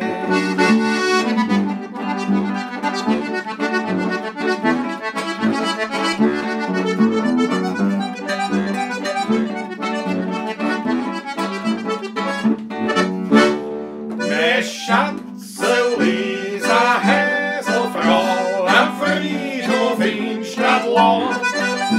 Die Handschuhe gelb, das Shirt so blau. Mit sie,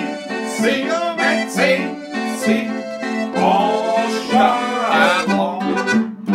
Sie kennt alle die Mittel, die sie im Fernsehen bewähren. Duftende Hacke und Co., sie hat's gern. Fröhlich tut sie das und putzen, weil man müsse ja schließlich benutzen. Dafür hat man ihr was ins Kerbel rein. Ja, bei der Zinse, hier mal gerne, auf jetzt!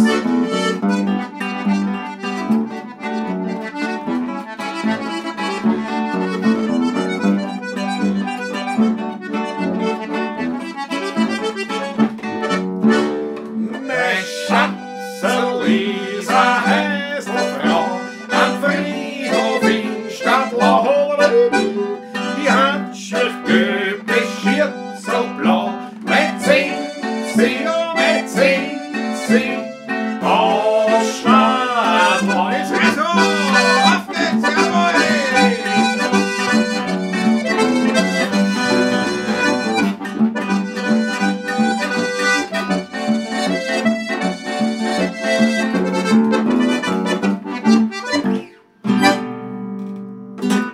Jawohl, so schaut's aus.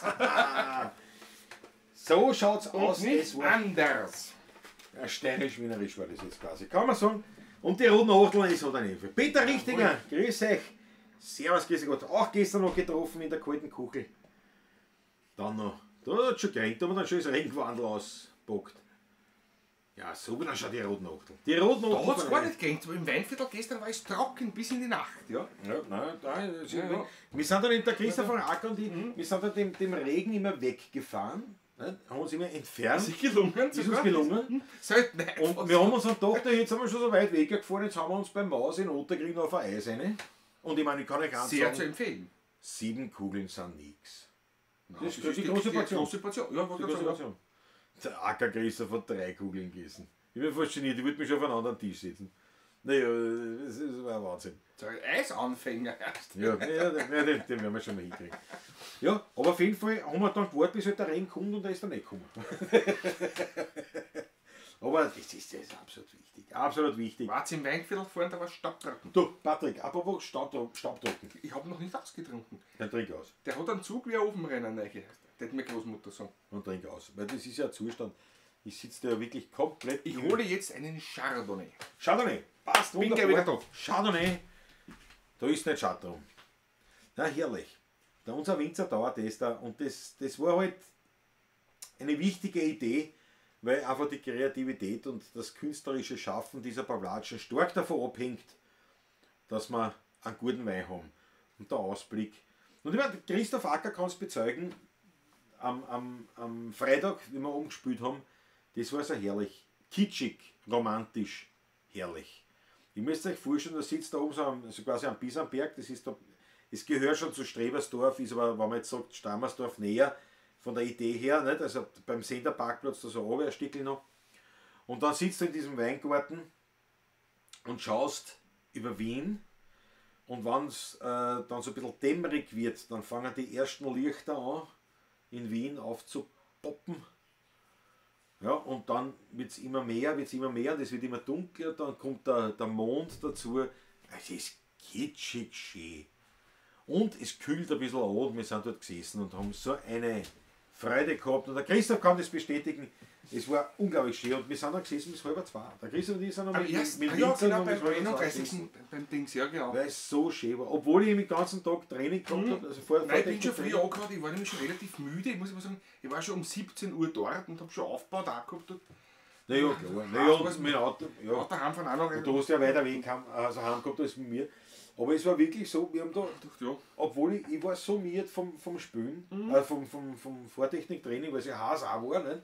Und die ganze Zeit. Und dort hier, ich war so müde, ich habe mir schon gedacht, wow, Gott, das ist wirklich so eine Herausforderung. Aber natürlich, Apropos heiß, ich bin gerade draußen gewesen, wir haben den heißesten Raum da vom ganzen Haus. das ist da, wo ich schlafe dann, gell, oder? Ja, klar. Ja, so nicht da. Ja, Wir heizen hier durch die Beleuchtung, weißt, die sind nämlich noch aus dem ja, Jahr. aber das hat, das auch mal. Das nutze ich, das da oben sind, die sind genauso heiß. Ja, aber eins weniger, dran das einmal an. Ich möchte das schon. Ja, Also, mal genauso lassen. Jetzt kriselt es, das fängt zum Kriseln. Glaubst Das haben wir gehabt, wie ich da mit Skype verbunden war. Habe ich es einmal so gemacht, dann habe ich das Licht aufgetragen und dann war das Kriseln weg. du? Dann drauf wieder. Ich trau wieder Ich auf. sehe da jetzt nichts, aber Es kann schon sein. Ich hab schon Aber gehört. ich meine, es ist schon wurscht wahrscheinlich. Ja. Matthias Mariacher. Die 100 Watt mehr sind schon wurscht. Nein, das sind 200 sogar drin. Der Matthias sagt mir, 7 Kugeln sind nichts, glaube ich. Ja, aber es stimmt wirklich, 7 Kugeln. Kommen wir zu wichtigeren Dingen. Ja, aber Christoph Ackermann singt heute die Lisi als Stargast wie die Liebe am Ausblick. Ja, genau, da war ja so. Also, die Lisi wird nichts singen, glaube ich, so geht's einmal. Glaube ich auch nicht, nein, aber Aber das stimmt, ja, beim Ausblick, da war überhaupt ein junges Publikum. enorm. Toll, ja. also wirklich, und zwar aufmerksam. Tolles, junges Publikum, die ganz ruhig waren. Und wenn einer plaudert oder irgendwas, also plaudert, wenn einer irgendwas, Hast du und sofort zur Ruhe gehen. Aber junge Ja. Leute, das war gigantisch. Ja, ganz leibend gewesen, ja. Und auch unsere alten Fans jetzt im Sinne von auch ältere Semester, die haben auch gesagt, das ist ein Wahnsinn, wie viele junge Leute da sitzen und wie aufmerksam das ist. Also gar nicht so diese wie man immer so sagt, so diese Bespaßungsgesellschaft, die sich halt das berieseln lässt und sich, sondern wirklich die haben zugehört, die waren dabei, es war live. Und da war eine dabei, die hat gesagt, ein junges Dirndl, die wird gewesen sein, keine 30 auf jeden Fall. Die war 25, 22, 23. Ja, Mitte sowas. 20 sowas, ja. Sowas. Und die hat dann gesagt, kennst war das möglich, ich hätte so gerne mit euch das Fiakerlied singen. Nicht? Da hat vom Handy den Text aber und dann ist schon sicher. Und da haben wir dann das Fiakerlied. Sie hat es aber schon gesungen gehabt damit vorher, jetzt hat man gemerkt. Ja, nein, das schon. Das schon Und sie hat aber auch singen können, die hat irgendwie. Sie hat schon mal gesungen, also das hat man gemerkt. Schau, der Fritz Stadt gesagt, ich habe die letzte Stunde live gesehen. Ah ja, das ist live übertragen. Live im übertragen, Ausblick. ja genau. Auf der Ausblickseite. Ja. Apropos Ausblick, ein wunderbarer Brückenschlag ist dir gelungen gerade. Ich komme zum nächsten Wein. Jetzt trinken wir den zuerst schon angekündigten und hergezeigten Chardonnay. Ich bin schon sehr gespannt auf den. Was schreibt er denn, der Ausblick? Ich lese euch das vor. Das ist eine Weinbeschreibung auf der Flasche. Das fehlt bei vielen Winzern, finde ich. Das hätte ich gern bei mehreren, hätte ich das gern sehen. Also sollten Winzer zuschauen. Gute Idee, gefällt mir. Dieser Chardonnay umspielt sanft den Gaumen und entfaltet sein Potenzial mit einem kräftigen Abgang, der den rauchigen Charakter gut abgestimmt betont. Rauchiger Charakter. Bin sehr gespannt. Der Körperreichtum hält den Wein einige Jahre frisch und eignet sich damit perfekt für lange Lagerzeiten und als Begleiter zu Huhn, Fisch und Dessert. Ich bin sehr gespannt, das ist nämlich ein 19er, der ist noch nicht lange gelagert. Der wird nur eher spritzig und ein bisschen ein wilder Hund sein. Aber schauen wir mal. Aber wir haben weder Kuchen, noch ein Fisch, noch ein Händel. Wir haben nichts. Ein Glas Wasser als Begleitung. Korken hat er keinen. Darf ich eingießen? Nein, ich bitte darum. Ich warte schon seit einer Dreiviertelstunde. Gefühlt 2 Stunden. Der braucht ein bisschen Luft. Das kann sicher nicht schaden. Ich darf noch immer nicht trinken. Ja, aber er wird sicher noch lustiger. Ja, werden wir wieder. Also ich will mich nicht so lange aufhalten mit Schwenken und Luft holen, weil... ja, Riecht noch nicht nach viel so kalt, aber macht nichts. Ja. Sehr zum Wohl. Prost, Prost. Prost. Auf euch, meine Lieben.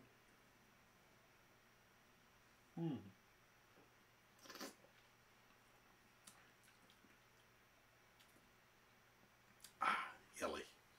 Herrlich. Der Fritz Startguss, der Fritzl, wie wir sagen, Chardonnay. der kann mitreden. 13% ist gar nicht einmal so arg, gell? Der kann mitreden, der Fritzl, weil der hat natürlich den Ausblick-Wein auch schon während der Corona-Lockdown-Phase üppigst verkostet. Entschuldigung, ich muss kurz unterbrechen. Da schreiben die Leute gerade da, der Hosmotto zum Beispiel, Ferchi, solange man euch hört, es kriselt nichts. Kannst du drei wieder an, ne? Ich kann es ein bisschen wo dran sagen. Ne? Der Trau, na wenn, der Trau. Wenn schon die Titanic dann erste Klasse. Das werden wir dann eh sehen. Ja. Das ist, es ist da, den Spot drauf weg, weil das ist da hinten so überhält. Ich fuhr das einen Spot den Trau irgendwo hin. Irgendwo hin, weg. Ja, das ist besser, oder? Das ist besser. Nein, das ist jetzt überhaupt. Jetzt glänzen die Klotzen genauso wie es gehört. Nein, das ist nichts. Oh, das passt wunderbar. Lass gut sein, lass gut sein.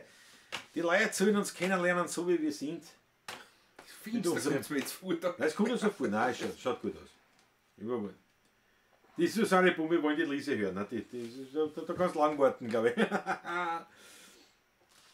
Ja, wie Daniela Schlögl sagt, es gibt da zwei Kategorien beim Wein, gut und nicht gut. Das stimmt allerdings. Ja. Naja, nein, muss ich jetzt ehrlich sagen, stimmt. Ich meine, grundsätzlich ja, aber es gibt schon was anderes, nämlich es gibt ja Weine mit einem starken Geschmack. Ja. Und da kann es dann schon sein, dass ich sage, nein, Moment, der Wein ist gut in verschiedenen Situationen. Ja. Also ein Klassiker, nehmen wir jetzt was ganz was Extremes, ein Beispiel ein Süßwein, ein Eiswein oder eine Spätlese. Ja, ich meine, das trinkt man nicht so auf Hol oder Roh, sondern das trinkt man zum Beispiel zu Käseplatten oder was. Naja, aber ich meine, das ist nicht Mir so... schmeckt der überhaupt, ich kann nicht immer trinken einen Eiswein. Also das muss ich ehrlich sagen. Also. Ja, das kann ich auch beschitten, aber... Nein, aber nicht runterschütten. Naja, das hast du damit gemeint. Aber im Endeffekt... Beim Wein noch nie runtergeschüttet. Nein, wenn man jetzt... man sagt, na, jetzt bin ich heimgekommen, jetzt trinke ich ein Achtel Wein, macht man sich keinen Eiswein auf. Den trinkt man... Nee, wenn man sagt, jetzt... Du weißt, was ich meine. Ja, selbstverständlich. Ja, spiel dich nicht so Ich deppert. hab ärgern lassen. Ich meine, gleich einen Schluck Wasser. Ja, schon. Thomas Bastler, der muss los, nicht was für dich Damit vierte. Weiterhin gute Besserung. Für dich gut, ich freue mich, wenn du endlich wieder am Bock sitzen kannst. Und Die Afrika Twin hat bewegt hast. Ja. Fritz Stadtguss und heuer wieder bekommen. Da hast du wieder Wein bestellt, oder was? Fritzl, das hat mir so gefallen. Fritz Stadtguss. Und dann haben wir bei unserer Pavlatschen XXL, da waren wir dann, glaube ich, nur mehr 19 Leute. 19 Zuschauer. Um 1 in der Früh. Und die 19 Zuschauer, die dabei waren mindestens so angesoffen wie mir. Ohne Umschweife, reden wir geradeaus. Reden wir, wie es ist. Und da haben wir gesagt, der Fritz Stadtguss ist, den dürfen wir offiziell Fritzl nennen. Der Fritzl. Ja. Und Fritzl, du hast also auch den Ausblick Wein wieder bestellt scheinbar. Matthias Mariacher sagt sogar, ja, ist besser. Wiener da perfekt. Also mit Licht ist die super. Also ist doch noch besser. Na gut, wunderbar. Und der Wiener Dom kennt sich auch ein bisschen aus mit Kameras und so, weil er auch ein wunderbarer Fotograf ist. Ja. Der Wiener Dom. Eigentlich eine ganz andere Berufung hat. Ja. Darf ich ja nicht einmal sagen, weil es ist Werbung. Man darf Darf er nicht machen. Darf man nicht machen für den Beruf, den er ausübt. Nämlich, das Aber ist in Österreich aufgrund des Monopols Das ist verboten. richtig. Jetzt weiß ja jeder. Richtig. Aber falls einer zum Beispiel in Otterkring auf der Thalia-Straße nahe dem Gürtel in der Trafik gehen will, könnte er auf ihn stoßen. Durch Zufall. Ja, natürlich. Ja, aber na, und der Thomas fällt mir ein, also der Tom, Wiener Tom, hat das Coverfoto unserer allerersten CD geschossen. Ja, genau. Der Dreikugel Schachinger in Sievering. Ja. Da war der Thomas mit, hat uns Das fotografiert. ist 15 Jahre her. Ja, und das Foto haben wir genommen für die erste CD. Schon vergriffen, gibt es nicht mehr. Wird dann immer mehr aufgelegt, das ist in einem anderen Verlag und so weiter, das ist immer so eine Sache. Aber es ist so lange her und es ist eigentlich ein nettes Archiverlebnis. 2004 war das, glaube ich, ja. Ja, es ist ein nettes Archiverlebnis. Aber, Hat der aber Thomas jetzt, hat der Wiener Ton gemacht. Ja. ja, genau. Also insofern, ja, stimmt. Der Harry Schneider Fonte hat natürlich. Für mich gibt es beim Wein auch zwei Kategorien, beim Zaus oder nicht. Das ist natürlich vollkommen Ist ein weiteres Argument. Ja, das stimmt. pragmatisch. Das ist pragmatisch. Eiswein geht auch. Ja, Eiswein, Spätl ist ein Strohwein, Daniel Schlegel. Christoph Acker bei Eiswein ist nichts drinnen. Ja, das ist das einzige Problem bei den Süßweinen. Aber ich kann nicht sagen, also das ist für mich schon eine Leidenschaft, eine Käseplatte, eine gute Käseplatte. Das ist nichts, was sagen wir jetzt einmal beim Biller da was kriegst, da kriegst du auch gute Kaseln beim Merkur oder so. Aber ich meine, es ist wirklich Immer wieder, ja. Käseland oder sowas, oder Böhl am Naschmarkt. Aber Käseland ist und du suchst eine ausgesuchte, gute Käseplatte und ein gutes, nicht irgendein Sandwich-Wecken dazu, sondern ein gutes Brot. Gutes Brot, vielleicht selbst gebacken oder aus der Huglerei bei mir. Das ist keine Werbung jetzt. Ja, von irgendwo her. Also ein gutes gutes Brot, also ja. ein gutes. Und dann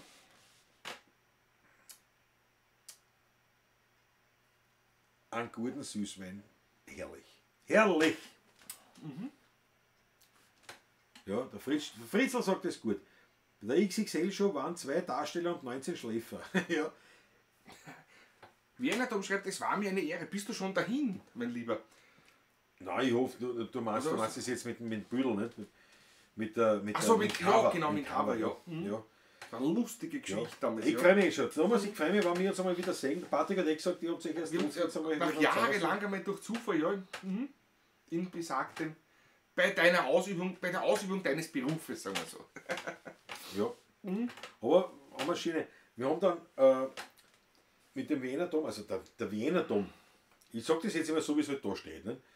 Thomas hat die so Sachen gehabt, das ist auch schon lang her, aber organisiert so Pfeifenraucher, Zigarrenraucher-Treffs, à la Bonheur, das war immer das kannst du dir heute gar nicht mehr vorstellen, da haben wir noch im Lokal geraucht.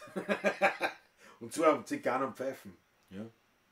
Und das waren schon schöne Zeiten. Da haben wir echt viel weitergebracht. Ja. Nein, sag ich, nein, das Coverman da. So, Patrick, spielen müssen wir. Wienerisch natürlich wieder. Wienerisch. Jetzt natürlich, ich habe das heute probiert, aber das geht nicht mehr. Was denn? Nein, nix. Na, was denn sagst Nein, du? Jetzt hast du angefangen, jetzt musst du sagen. Nein, das geht nicht. Ja, Die- was? Die geht noch nicht da hinten leider. Was? Da hinten, Das Zwergerl. Was für ein Zwergerl? Ach so, wieso? Geht sicher noch nicht? Nein, ich habe es heute probiert, aber das ist nicht dicht geworden. Die bloßt nur mehr. Da kommt kein Ton. Die Elisabeth kann es bestätigen. Kein Cajun als von Zonko. Leider. Kein Cajun als Zonko. Sie hat nur aufgeschraubt alles und das ist aber. Das So, aber hast nichts gesagt, hätte vielleicht keiner drauf gedacht, nicht? Aber jetzt da. Ja, da hinten, ich weiß nicht. Ja, das, ne? Jetzt steht es da und jeder Wort drauf und sagt, na geh. sieht eh keiner was. Ja, aber was redst du davon? Man muss die Leute ein bisschen so gierig machen auf das, weißt du. Es kommt ja wieder. Pass auf, machen wir die Martinswand wieder für den Zonko. Ja, unbedingt. Eine schöne Nummer. Zonko, Karlföderl. da erwarte ich mir, bevor wir spielen, vom Zonko eine rote Achtelpartie, ob du es hören willst. Die Martinswand, das einzige Tiroler Wiener Lied, das es gibt. Ja, stimmt. Karl Föderl, das war eine Wette. Und ich weiß nicht mehr mit wem, aber auf jeden Fall ist diese Geschichte halt. Ne? Und da hat er gesagt, ich kann sofort ein Wiener Lied schreiben, das gar nichts mit Wien zu tun hat, sondern ein Tiroler Lied ist. In Tirol spielt quasi. Genau. Das hat er gesagt und hat das so gemacht. Aber jetzt warte, ich muss mal warten, weil falls wer da so sie denkt, erst was ist mit den zwei, können die nicht die Kommentare lesen. Das ist wirklich eine ordentliche Verzögerung, bis Ja. die Kommentare da sind. Also wir reden und es dauert dann wirklich fast bis 2 Minuten später.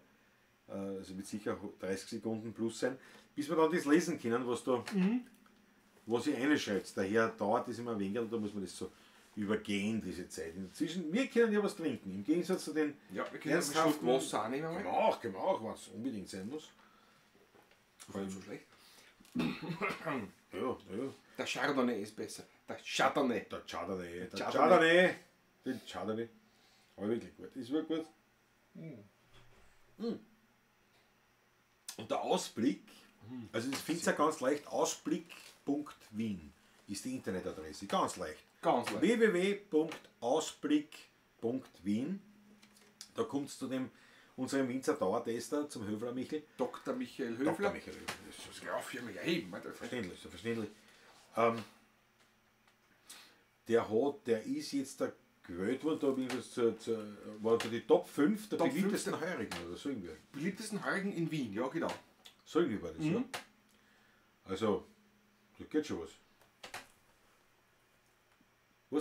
Der Stream legt um ca. 1 Minute. Wiener Dom. Na schau, Ja, es kann schon sein. das kann sein, ja. Aber das ist so, das war jetzt interessant, ich glaube, das geht sogar mit dem Zaumhänger. mit der Internetgeschwindigkeit. Also wirklich, wenn du ein schnelleres Internet hast, ist es ein bisschen Nein, schneller. aber 1 Minute ist immer ungefähr. Zwischen Ja, 50, ja. 50 Sekunden ungefähr, ja, 50, 60 Sekunden, ja. Das kann Haben wir übrigens auch festgestellt, nicht? Wenn man, Ja. wenn man denkt, das ist es, ja. Harry schneller Quote. Aber warum das ist? Was alles kaputt, das schreit nach Spende, sagt der Christoph Acker. Ja, du hast vollkommen recht, genau. So, Der Patrick selbstverständlich. hätte ja längst dieses Ding schon. Warte mal, wir machen das jetzt auf ganz. Jetzt, der Christoph Acker hat mir auf die Idee. Ja, ja, Du ja, hast ja. da einen Saustall beieinander. Das ist kein Saustall, das ist nur weggekramt alles so Was heißt ganz. weggekramt? Normal ist das mein Musikzimmer. Ein Büro hier. Musikzimmer. Gib mir einmal. Nein, warte, ich mache. Oder kannst du jetzt spielen drauf? Nein, spür mal drauf. Nein, ich kann ja nicht drauf spielen. Spür mal. Verliert nur Luft. Sie.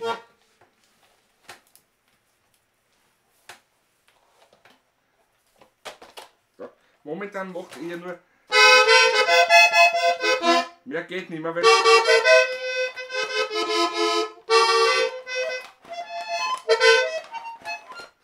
Es braucht einfach so viel Luft. Das könnte man aber wieder machen, einmal dann, das geht. Jetzt spür mal auf. Es Ist geht die diatonisch? das ist diatonisch, ja, ja. Reiß auch mal jetzt. Nein, ich kann jetzt. es Mach nochmal. geht- ich kann Jetzt nicht. reiß auch hin, hergott nochmal. Ich kann nicht. Jetzt. Es geht nicht Aber nichts ja, aus. du müsste. Oder kann ich ganz leise spielen so.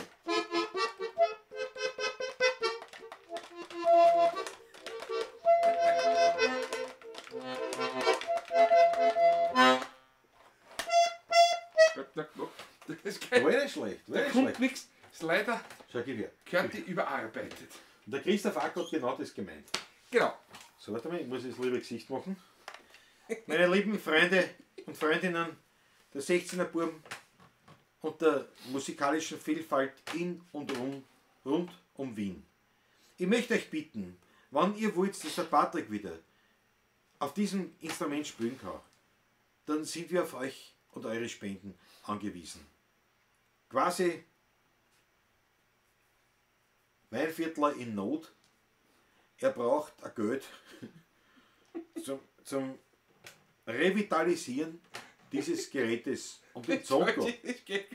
glücklich und zufrieden zu machen mit einem Cajun-Stückel. Und ja, deswegen wenden wir uns liebevoll an euch. Die Zahziger versuch's selber auf. Ja, ich sage.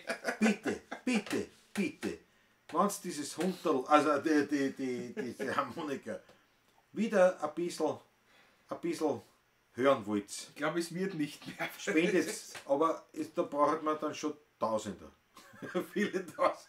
Aber ja, das wird schon herrichten können, oder? Die Channelmaker kaufen wir eine neue. Wird noch gescheiter sein. Wird noch gescheiter sein. Außerdem, wenn spenden wollt, bitte sowieso gerne nicht. Ich brauche sowieso ein neues Akkordeon, ein großes auch. Ich möchte mich wieder mit anderer Musik auch beschäftigen. Und aber die ist Mariacha fragt, wieso ist die so klein? Spielt man damit eher höhere Töne? Nein, die ist so klar, wie es eigentlich ein Kinderinstrument. Das ist eigentlich wirklich ein Kinderinstrument. Scherz. Nein, das ist jetzt kein Scherz, das ist wirklich ein Kinderinstrument eigentlich gewesen. Steht Hohner drauf, aber Hohner hat nicht nur die Gola und die Marino gebaut, sondern auch ganz billige Sachen. Vom Biss haben die gebaut. Und das ist eigentlich ein Kinderinstrument. So, na pass auf, jetzt machen wir die Martinswand. Das war eben, wie gesagt, die Wette, Karl Föderl hat gesagt, ich kann ein Wienerlied schreiben, das nur in Tirol spielt. Und das ist rausgekommen.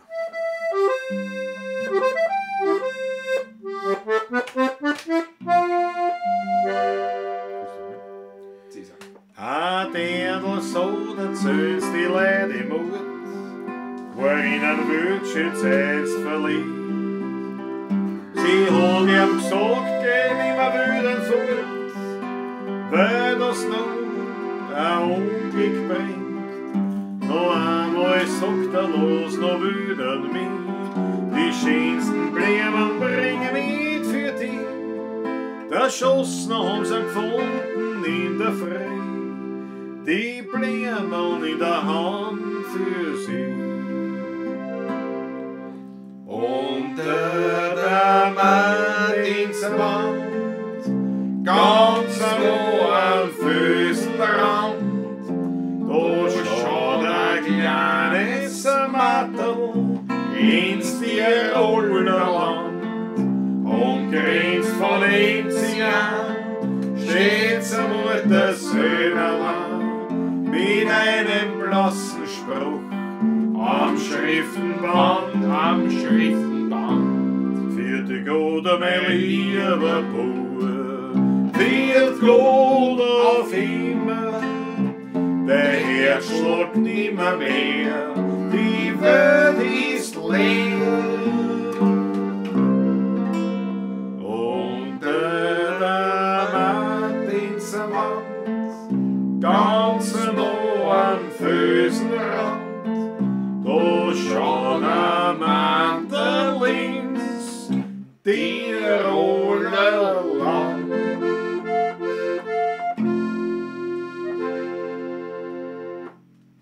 Schöne Nummer eigentlich. Ja. Jetzt kommt die angenehme Kühle schon langsam. Wirklich wahr? Da bist du her nicht. Und du spielst Bist du her nicht? vor allem der große Scheinepisode. Ja, wahrscheinlich. Der halt da. Der halt da. Rettet die Quetschen, sagt der Christoph. Ja, richtig. Ich kann nicht, es kommt nichts aus, ohne Bild kommt das seltsam rüber. Das ist nicht eine Fronte. Ein Wahnsinn. In dem Morel Edith Klinger, ja. Aber das war wirklich ein. Schau, es ist ein ganz kleines Puppe. Wer würde denn das Da haben? schaut das Katzel an. Wenn es nicht im Studio ist, ist es ganz lieb. Hilfe! Nehmen Sie mir das Viech ab! Das sind die Hopperler bei Hopperler gesendet worden. Jawohl, ja. Ist der Besitzer nicht hier? Kann man mir das Tier abnehmen? Großartig, ja. Muss man mit Taschen wieder.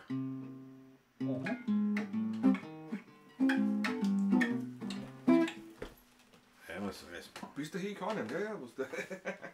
Am Donnerstag. Donnerstag, nächster Donnerstag wieder, sind wir beim Taschler. Ich weiß nicht, ob es noch Plätze gibt. Kann ich gar nicht sagen. Weiß ich gar nicht, ne? Aber schaut rein bei uns auf der Homepage Sind wir beim Taschler? 16erbuben.at.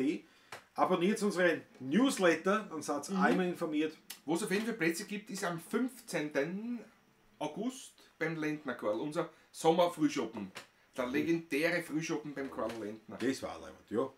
15. August. 15. Samstag, 11:30 15. August, glaube ich. 11:30 Uhr, ja.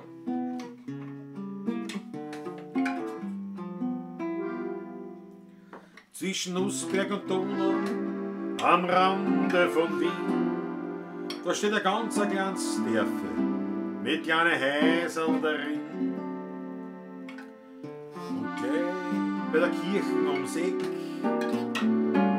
da liegt die Busche Schanktaschler versteckt. Klein in der Kirche von Kohlenberger Dorf, da liegt der Heiriger ganz still und klar. Der Wein ist herrlich und nur ehrlich, und Musikanten spielen nur da die alten echten Wehrlieder von Tod, von Wein und von der alten Zeit. Drum findet man mich dort immer wieder, und ich find dort Gemütlichkeit.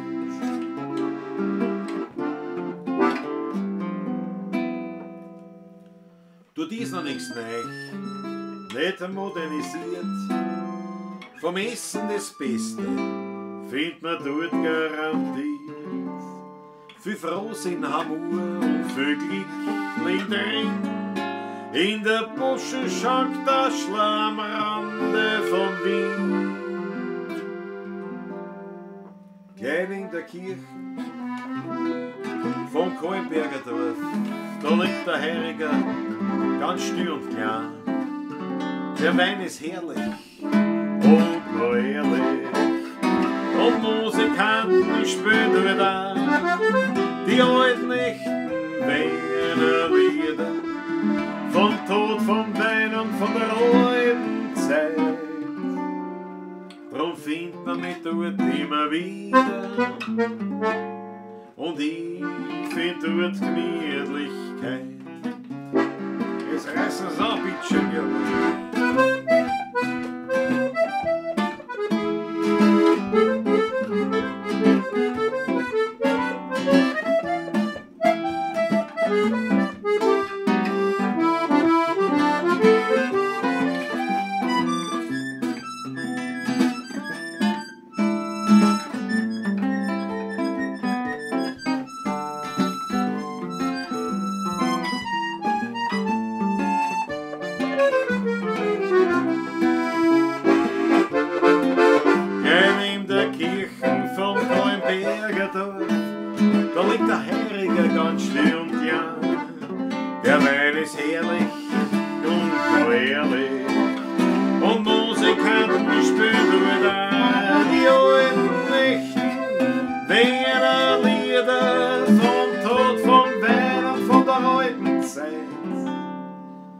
findet man mich dort immer wieder. Und ich find dort Gemütlichkeit, Gemütlichkeit und ich find dort Gemütlichkeit.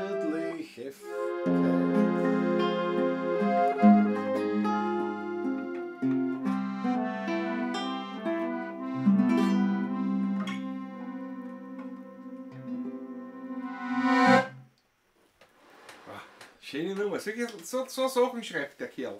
Haben wir schon eingearbeitet. Geht leider. Haben wir, Dankeschön, ja. Haben wir schon eingearbeitet. Mir gefällt es selber auch sehr gut. Was ich dann nicht sagen, übrigens letztens Alltagsgeschichten von der Spierer beim Heurigen gesehen, da war sie auch beim Taschler. Echt, das war beim Taschler? Beim Taschler war der da. Das ist ja eine uralte Sendung, ne? Da waren aber wir nicht dabei. Nein. Aber wenn das die alte Sendung ist, war es beim Taschler, dann war es beim Dvorak. Also da hat das im Taschler Mit dem Taschler nichts zu tun, ja. Weil ich glaube, das war noch bevor es der Taschler übernommen hat. Das war der Dvorak früher. Also aber der gleiche Heurige. Also das ist über 15 Jahre her. Ja, auf jeden Fall. Ja. Also waren das die Alltagsgeschichten beim Heurigen, weil da haben wir, ich kann mich noch genau erinnern, wie das damals ausgestellt hat, ich habe mich wahnsinnig aufgeregt. Ich habe mir gedacht, wirklich, entschuldigt mal, dass ich das sage, dieser depperte ORF macht da eine Sendung über, oder die Spierer, nicht? Gott hab sie selig, aber trotzdem. Die Spierer macht die Sendung, ja, genau. Hat über den Heurigen und hat das hingestellt, wir waren beim Heurigen wirklich nur Volltrotteln. Volltrotteln waren, ja. Mich das wahnsinnig aufgeregt habe. Ich kann mich noch erinnern, ich habe mich wirklich aufgeregt. Ich habe mir gedacht, ich bin so viel bei Heurigen unterwegs. Und die hat das dargestellt, wir waren wirklich in Wien beim Heurigen nur absolut der Ruhes verkehrt und nur Volltrotteln sind. Da habe ich wahnsinnig aufgeregt. Und wie gesagt, muss ich mir gleich auch gleich schenken. wenn es da beim Taschler war, dann war das sicher noch der Dvorak, also der Vorgänger. Weil wir kommen ja schon langsam zum Ende. Gut, schon zum Schluss. Das Ende, ja. Ja. Ich habe nämlich einen Hunger auch schon. So ein Hunger. Ja. Mit dir. Vor allem, ich muss um 6 Uhr aufgehen. Ja. Und das liegen 700 Kilometer Ja, von wieso mir. war gleich schlafen? Um 10:30 oder was? Damit sie das Essen nicht mehr ausgehen. Von 11:30 spätestens. Aber trotzdem. No, das werden wir ja sehen. Das werden wir ja sehen. Sehr zum Wohle. Prost, Zum ja. Wohle. Ja, schon langsam, ja, Schlussel. Jetzt weißt du, vom Essen geredet hast, ne? Ja. Ja. Na, wie gesagt, also nochmal der Hinweis auf unseren virtuellen Hut. Ja, da müssen wir schon noch spülen, auch noch spülen. Du, der Harry Schneller-Fonte lässt fragen, ob Was wir einen macht geschupften er? Pferdler kennen. Den habe ich schon so lange nicht. Ja, probieren wir aus. Wiener Tom sagt tolles Lied. Danke dir. Bertha, ne?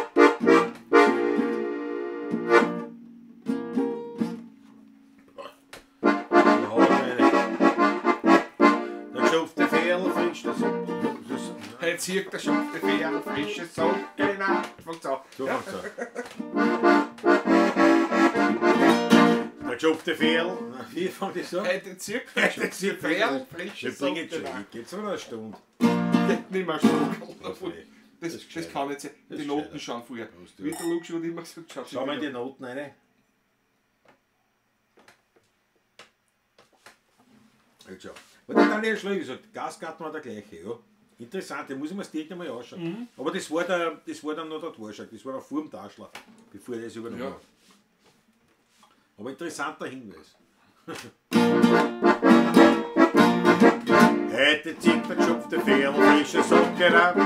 Grüner Köpf geschleift, das ist so elegant. Stieg mit seinen Brillantine, seine Locken an. Putzt die Schuhe noch, haut er sich ins Gewand. Weil beim Dom so draußen in den Lerchenfeld ist Perfektion. An der Ecke trifft der Tante mit Sebastian Check, das beliebte Pinnertgirl von ein Neues. Ihre Kleidung ist es eine ganze Shit und schick, sie hat beinahe echte Perlen um den Hals. Weil beim Dom so draußen in den Lerchenfeld ist Perfektion.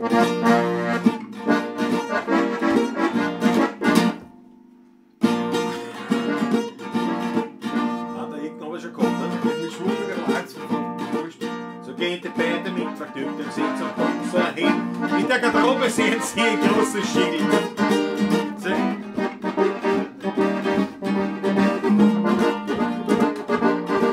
Mach das nochmal, ja?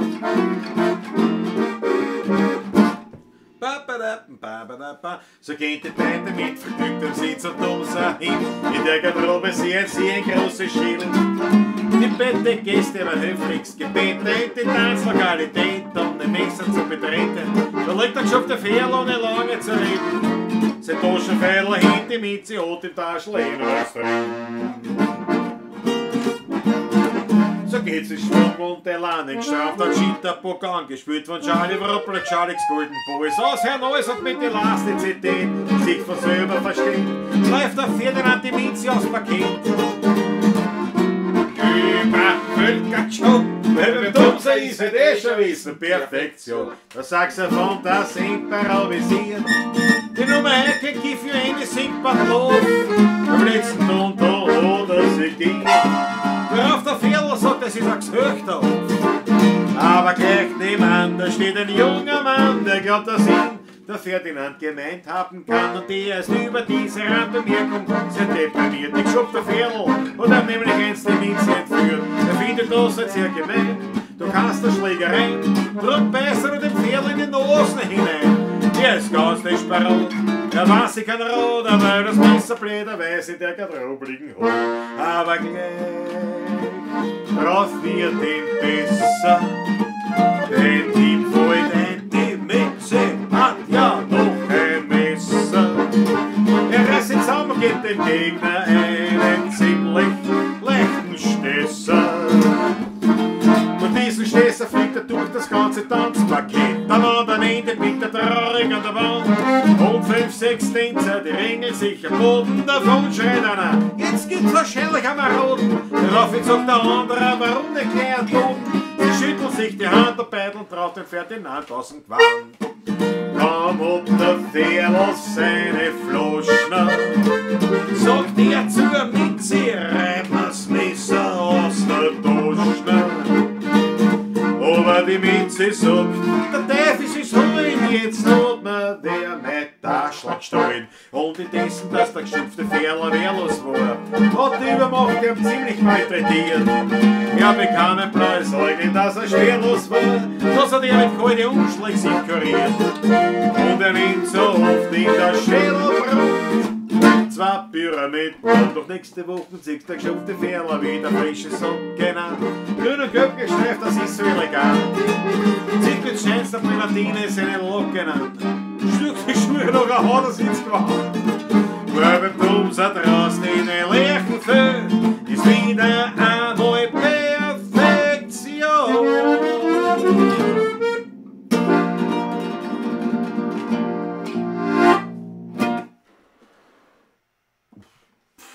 Das habe ich schon lange nicht mehr geschaut, aber die Ehre.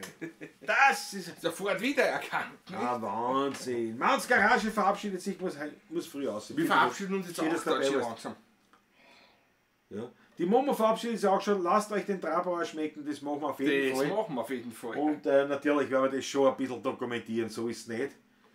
Aber alles Liebe, ich danke schön. Ja, die Daniel hat schon gesagt, die Folge ist aus dem 95er Jahr. Ja, ja, da war das noch der Torschack, hat der Kassen, der Heilige.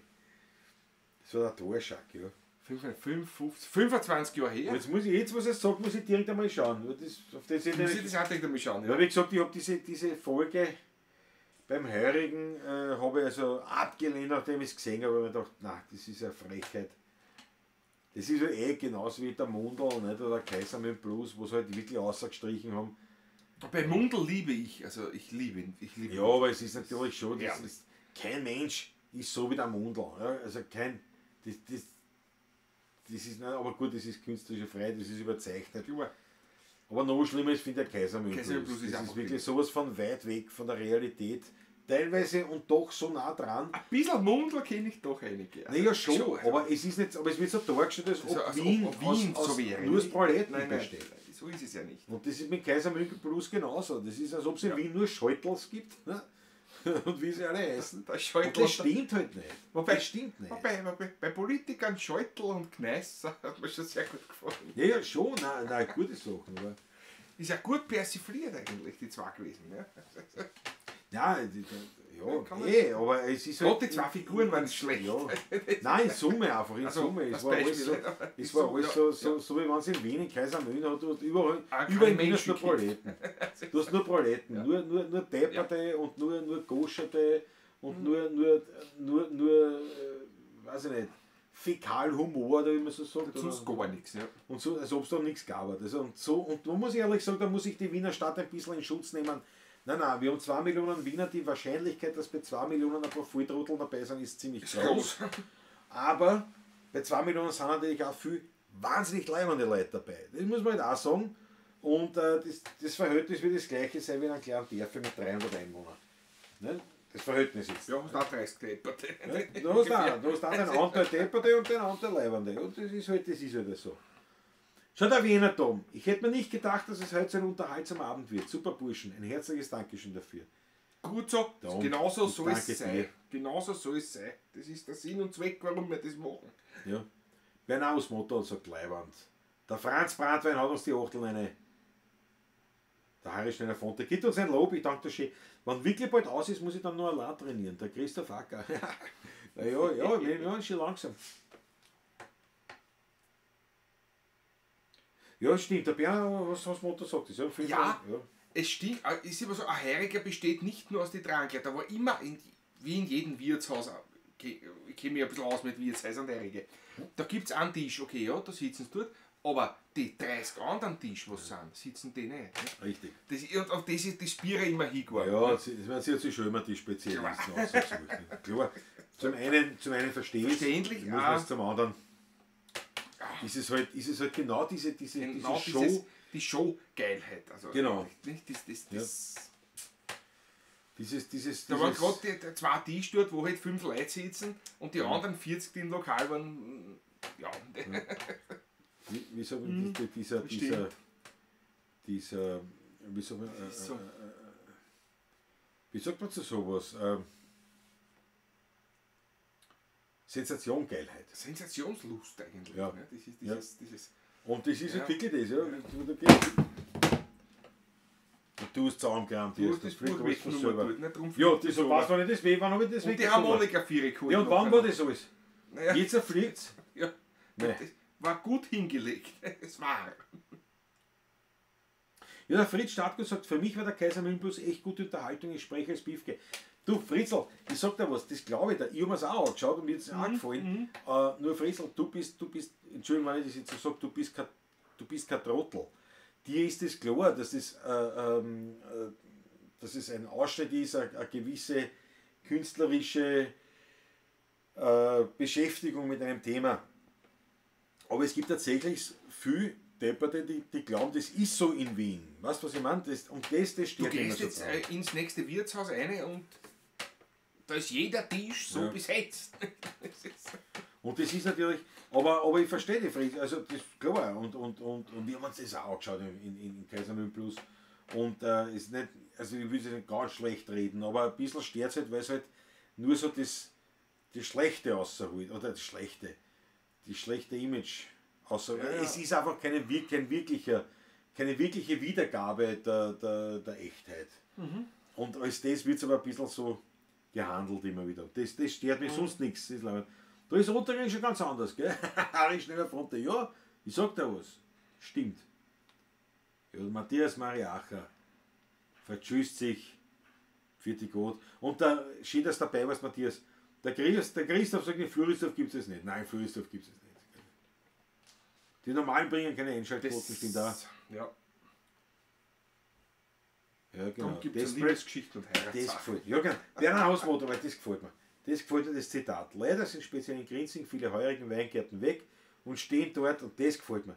Desperate Housewives-Siedlungen. Bernard, Das ist auf den Punkt getroffen, aber für dieses Zitat wäre das nächste Mal Corona hin, Corona her, wäre da ein Puzzle geben. Das ist ja ganz großartig auf einen Punkt gemacht.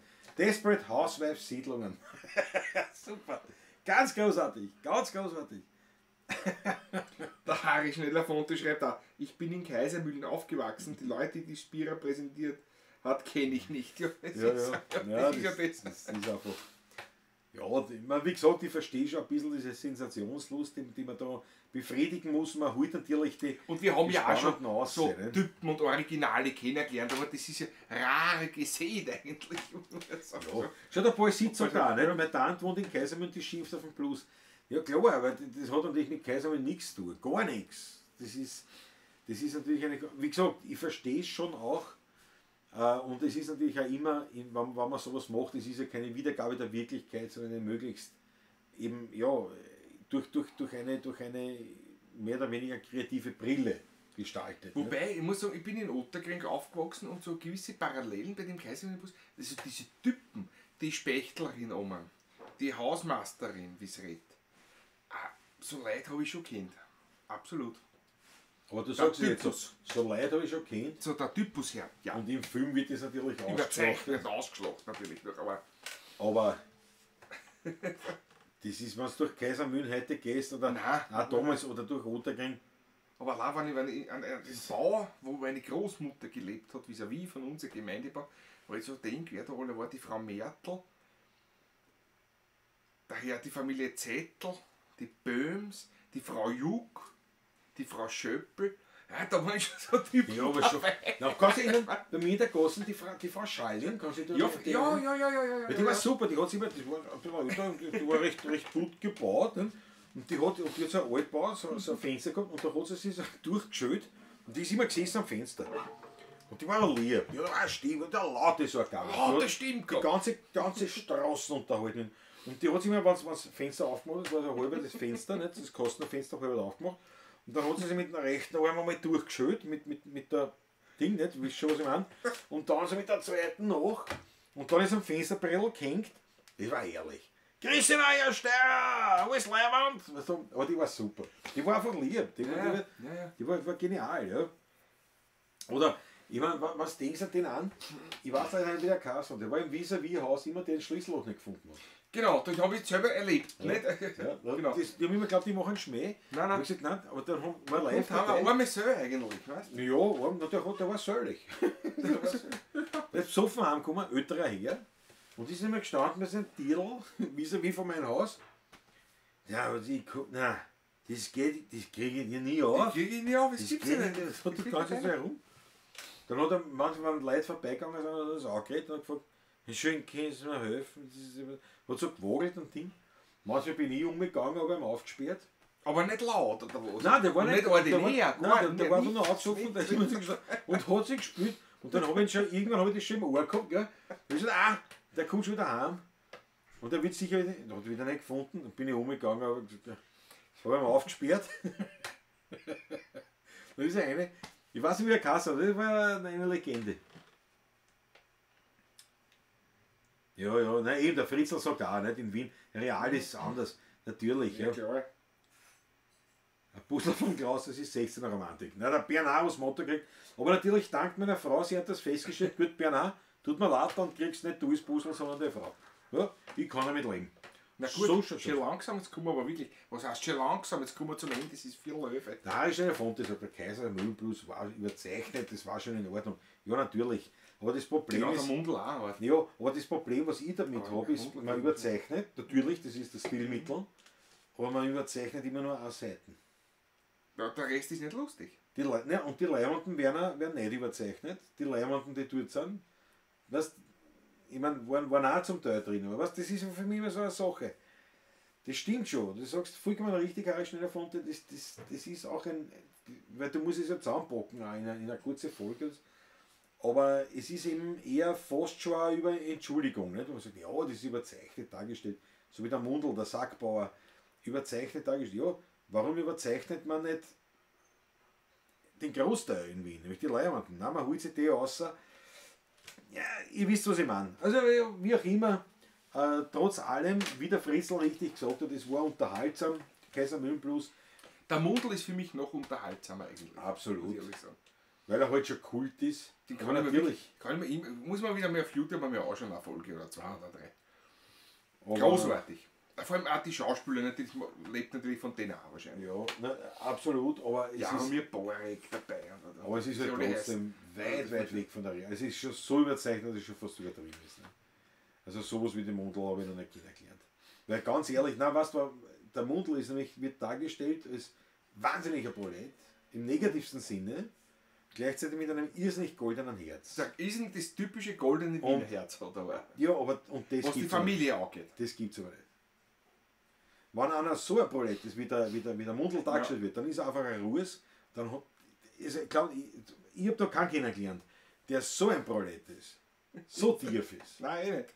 und so unterwegs und trotzdem eine gute Seele hat und das ist kitschige Romantik. Das sind die Leute, die ihre Frau schlagen, ihre Kinder schlagen. Weißt du, das passt dann irgendwo nicht zusammen. Und da muss man auch sagen, Moment einmal, ja, das ist das goldene Wiener Herz, das ist, nein, für mich hat das hat sich gespielt. Trotz allem, Wobei es gibt so was ähnliches schon, der Herr Preis hat den Herrn Blümel eine runtergehauen, aber bevor er dem eine gegeben hat er ihm die Brühen runtergenommen, hat sie in die Wiesen gelegt, dann hat er ihm eine zu unten und hat sie wieder aufgesetzt. Also das ist so untergehen gewesen. Das ist, ja. Aber es ist halt, ja. Aber ich verstehe natürlich, es ist schwierig, das an ihn zu bringen. Aber ich glaube Ja, schon, ja. dass was es mir taugt, eine Beschäftigung mit Wien, also filmisch, nicht so eine Serie, aber nicht, wo man darstellt das Negative, wo man einen Spiegel vorhält, wie das immer so deppert heißt, ja? Sondern wo man sagt, nein, ich gehe jetzt einmal liebevoll an die Sache ran. Ich will jetzt einmal den Wiener darstellen, schon so wie er ist, mit ein paar Ecken und ein paar Kanten, aber eigentlich liebevoll. Weil wir sind eine Weltstadt mit 2 Millionen Menschen und das ist eine der sichersten Städte mit höchster Lebensqualität, das ist also bla bla, aber eine der sichersten Städte, eine Stadt, wo du auf unglaublich viele Menschen triffst, unterschiedlichster Art und wo wo du eigentlich noch immer ganz locker spazieren kannst, eine der wenigen Großstädte der Welt oder Weltstädte, wo du keine Angst haben brauchst, dass da irgendein Bomberl wo explodiert neben dir. Muss man so sagen. Ja. Wurscht von welcher Ja. Seite, wurscht von wem. Du kannst in Wien sowas, in New York ist ja herrlich. Ne? ja, gut, New York ist halt viel größer, das ist so groß wie Österreich. Aber, also von den Menschen her. Ja. Aber klar, mit den Großstädten, es ist einfach eine sichere Stadt, es ist eine Stadt, wo man Vielfalt hat, ja, noch ein bisschen.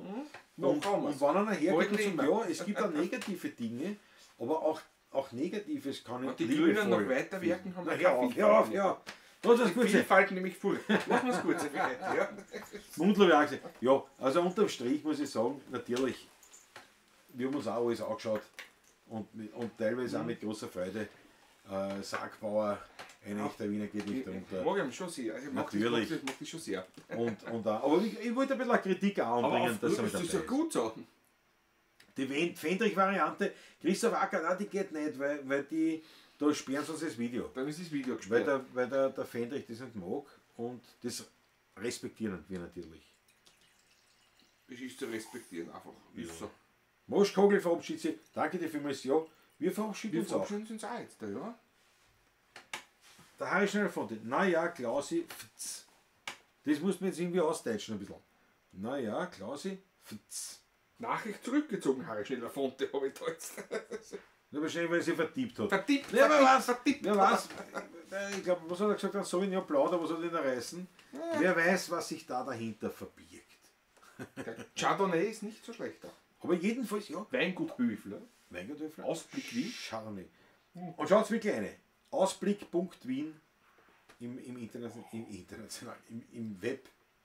Na, aber das möchte ich nochmal sagen, ich glaube, es war wirklich leibend, wenn man sich hernimmt, alles was über Wien gemacht ist, sei es jetzt von den Alltagsgeschichten, sei es von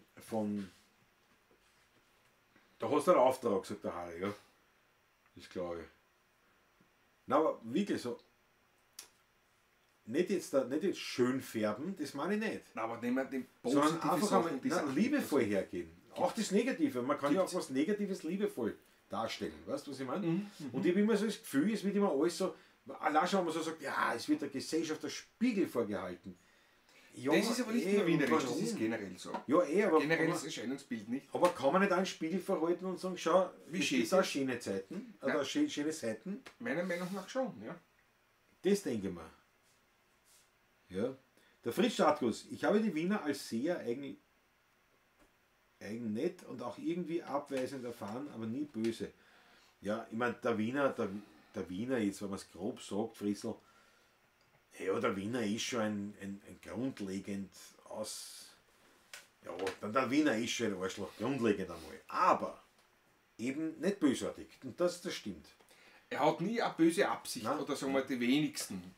Da Aber gibt es es da Bücher, auch wirkliche Bücher, wie man Die sagt. gibt es auch, die gibt es überall. Nicht? Gibt es überall, nicht? Aber, Aber der grundsätzlich einmal, Aber will so- er kann was Besseres. Aber dass man sagen kann, der Wiener ist besonders herausstechend freundlich, lieb und Nein, nett. ist er nicht. Nein. Das sind, also wir zwei sind ein Sonderbeispiel. ein Ausnahmefall. Ein Ausnahmefall. Ich bin nur freundlich. Man merkt es gar nicht momentan, aber es ist... Oh ja, ich bin so menschenfreundlich, ich lache, aber ich bin Ausnahme. Der Wiener ist es nicht. Der Wiener ist Nein. nicht lieb, nicht freundlich, gar nichts. Nein. Aber er ist nicht bösartig und das da hat der Fritzl vollkommen den Stimmt. Nagel auf den Kopf. Er will, getroffen. halt, er will in Ruhe lassen werden. Ne? Wenn der Wiener in Ruhe lassen wird, ist er friedlich. Ja, auch nicht wirklich. Bin ich auch, da gehöre ich auch dazu. Ne? Das ist einfach, muss ich ehrlich sagen. Also, das ist, Ja, nein, aber weder du noch ich sind original echte Wiener Vertreter, wenn man so will. ja, vom Typus her gar nicht. Nein, wir sind viel zu freundlich dafür. Viel Aber zu das war nicht freundlich, damit. ja. Das Wir sind viel ist, zu freundlich dafür. Nein, es ist. Man braucht sich nicht romantisieren, man muss es nicht schön färben, wie ich gesagt habe, aber eben wie gesagt, wenn ich mit etwas mehr liebevoller Idee an die Geschichte rangehe, dann kann ich die Wiener darstellen, wie sie jetzt sind. Ja, nicht die Höllichen und nicht die super süßen Engeln, aber eins ist, unterm Strich sind sie wahrscheinlich gar nicht mal so unehrlich, die Wiener. Die liegen da alle ins Gesicht, das schon. Sie lachen ins Gesicht und machen es nicht. Aber unterm Strich dann, das kennen die Chinesen aber noch besser. die sind extrem. Das war jetzt typisch wienerisch, zum Beispiel die Aussage jetzt von Ja, mir. ja. Ja gut, so viel die Chinesen, die ich kennengelernt habe, die waren alle freundlich, nicht klar, weil sie fett waren. Ja, Wiener hat die A23, Alter. Ball sitzt, das ist die Aussage zum Schluss.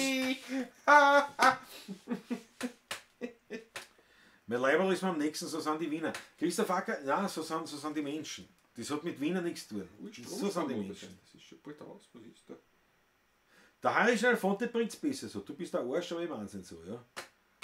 Aber Christoph, das mache ich wirklich. Mein Leiberl ist mir am nächsten, das ist kein Wiener Eigenart. Das ist eine menschliche Eigenart. Also ich kenne keine Menschengattungen, wenn man das so sagen will. Weil klar, wie gesagt, bei den 2 Millionen Wiener, du kannst wirklich schwer dann den Dass Wiener du 2 festmachen, Millionen auf ja. ein paar Trotteln triffst, ja, das ist Aber normal. wenn du jetzt den Wiener festmachen willst, sagst du, ja, das ist einfach ein griesgrämiger Typ, ja, der jetzt nicht, aber der jetzt auch nicht super dagegen ist gegen alles oder so verschlossen. Was so, würde ich das eher sagen. Aber dieses, das Hemd ist mir näher als der Rock, das ist, glaube ich, allgemein eine menschliche Geschichte. Aber wie gesagt, da gefällt mir fast. Vom Harry Schneider-Fonte das Jedem besser. ist der Arsch näher als die Hose. Ja, das kann man so sagen. Na gut, wir kommen zum Schluss. Machen wir Schlussrunde. Weil wir vom Mudel geht, der Moment kann Kastanie Machen wir bauen. Kastanienbaum, ja sicher. Ja, klar. Ein echter Wiener geht nicht unter. Und mit Kastanienbaum verabschieden wir uns. Leute, und fühlt euch gut. Schön, dass ihr dabei wart. Ich hoffe, ihr seid wieder mal dabei, wenn es angeht. Deutsch, weiter. Und ihr wisst ich brauche nichts mehr sagen. Sehr zum Wohl. Viertag aus dem Schön, dass ihr dabei Weihviertel wart. heute. Prost zum Wohle.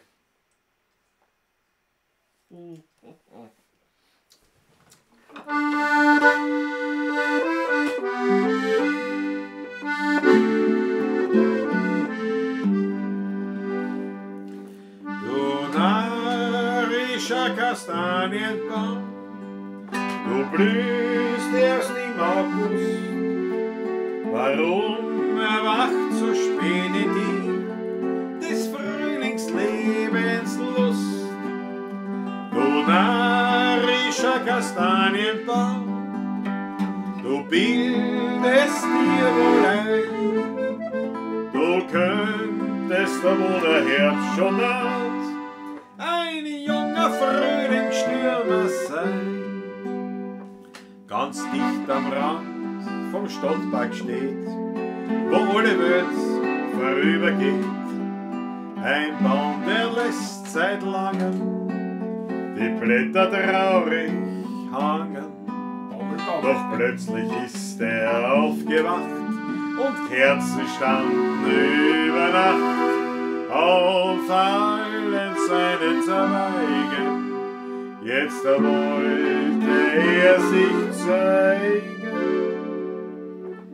Du narrischer Kastanienbaum, du blühst erst im August. Warum erwacht so spät in dir des Frühlingslebens Lust?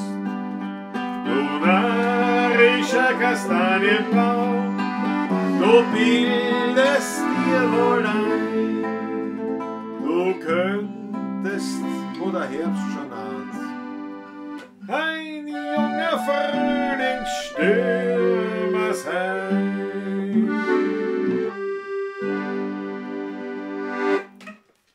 Viert euch gut, meine Lieben. Viert euch, servus. Bis zum nächsten Mal. Eure 16er Buben, Papa.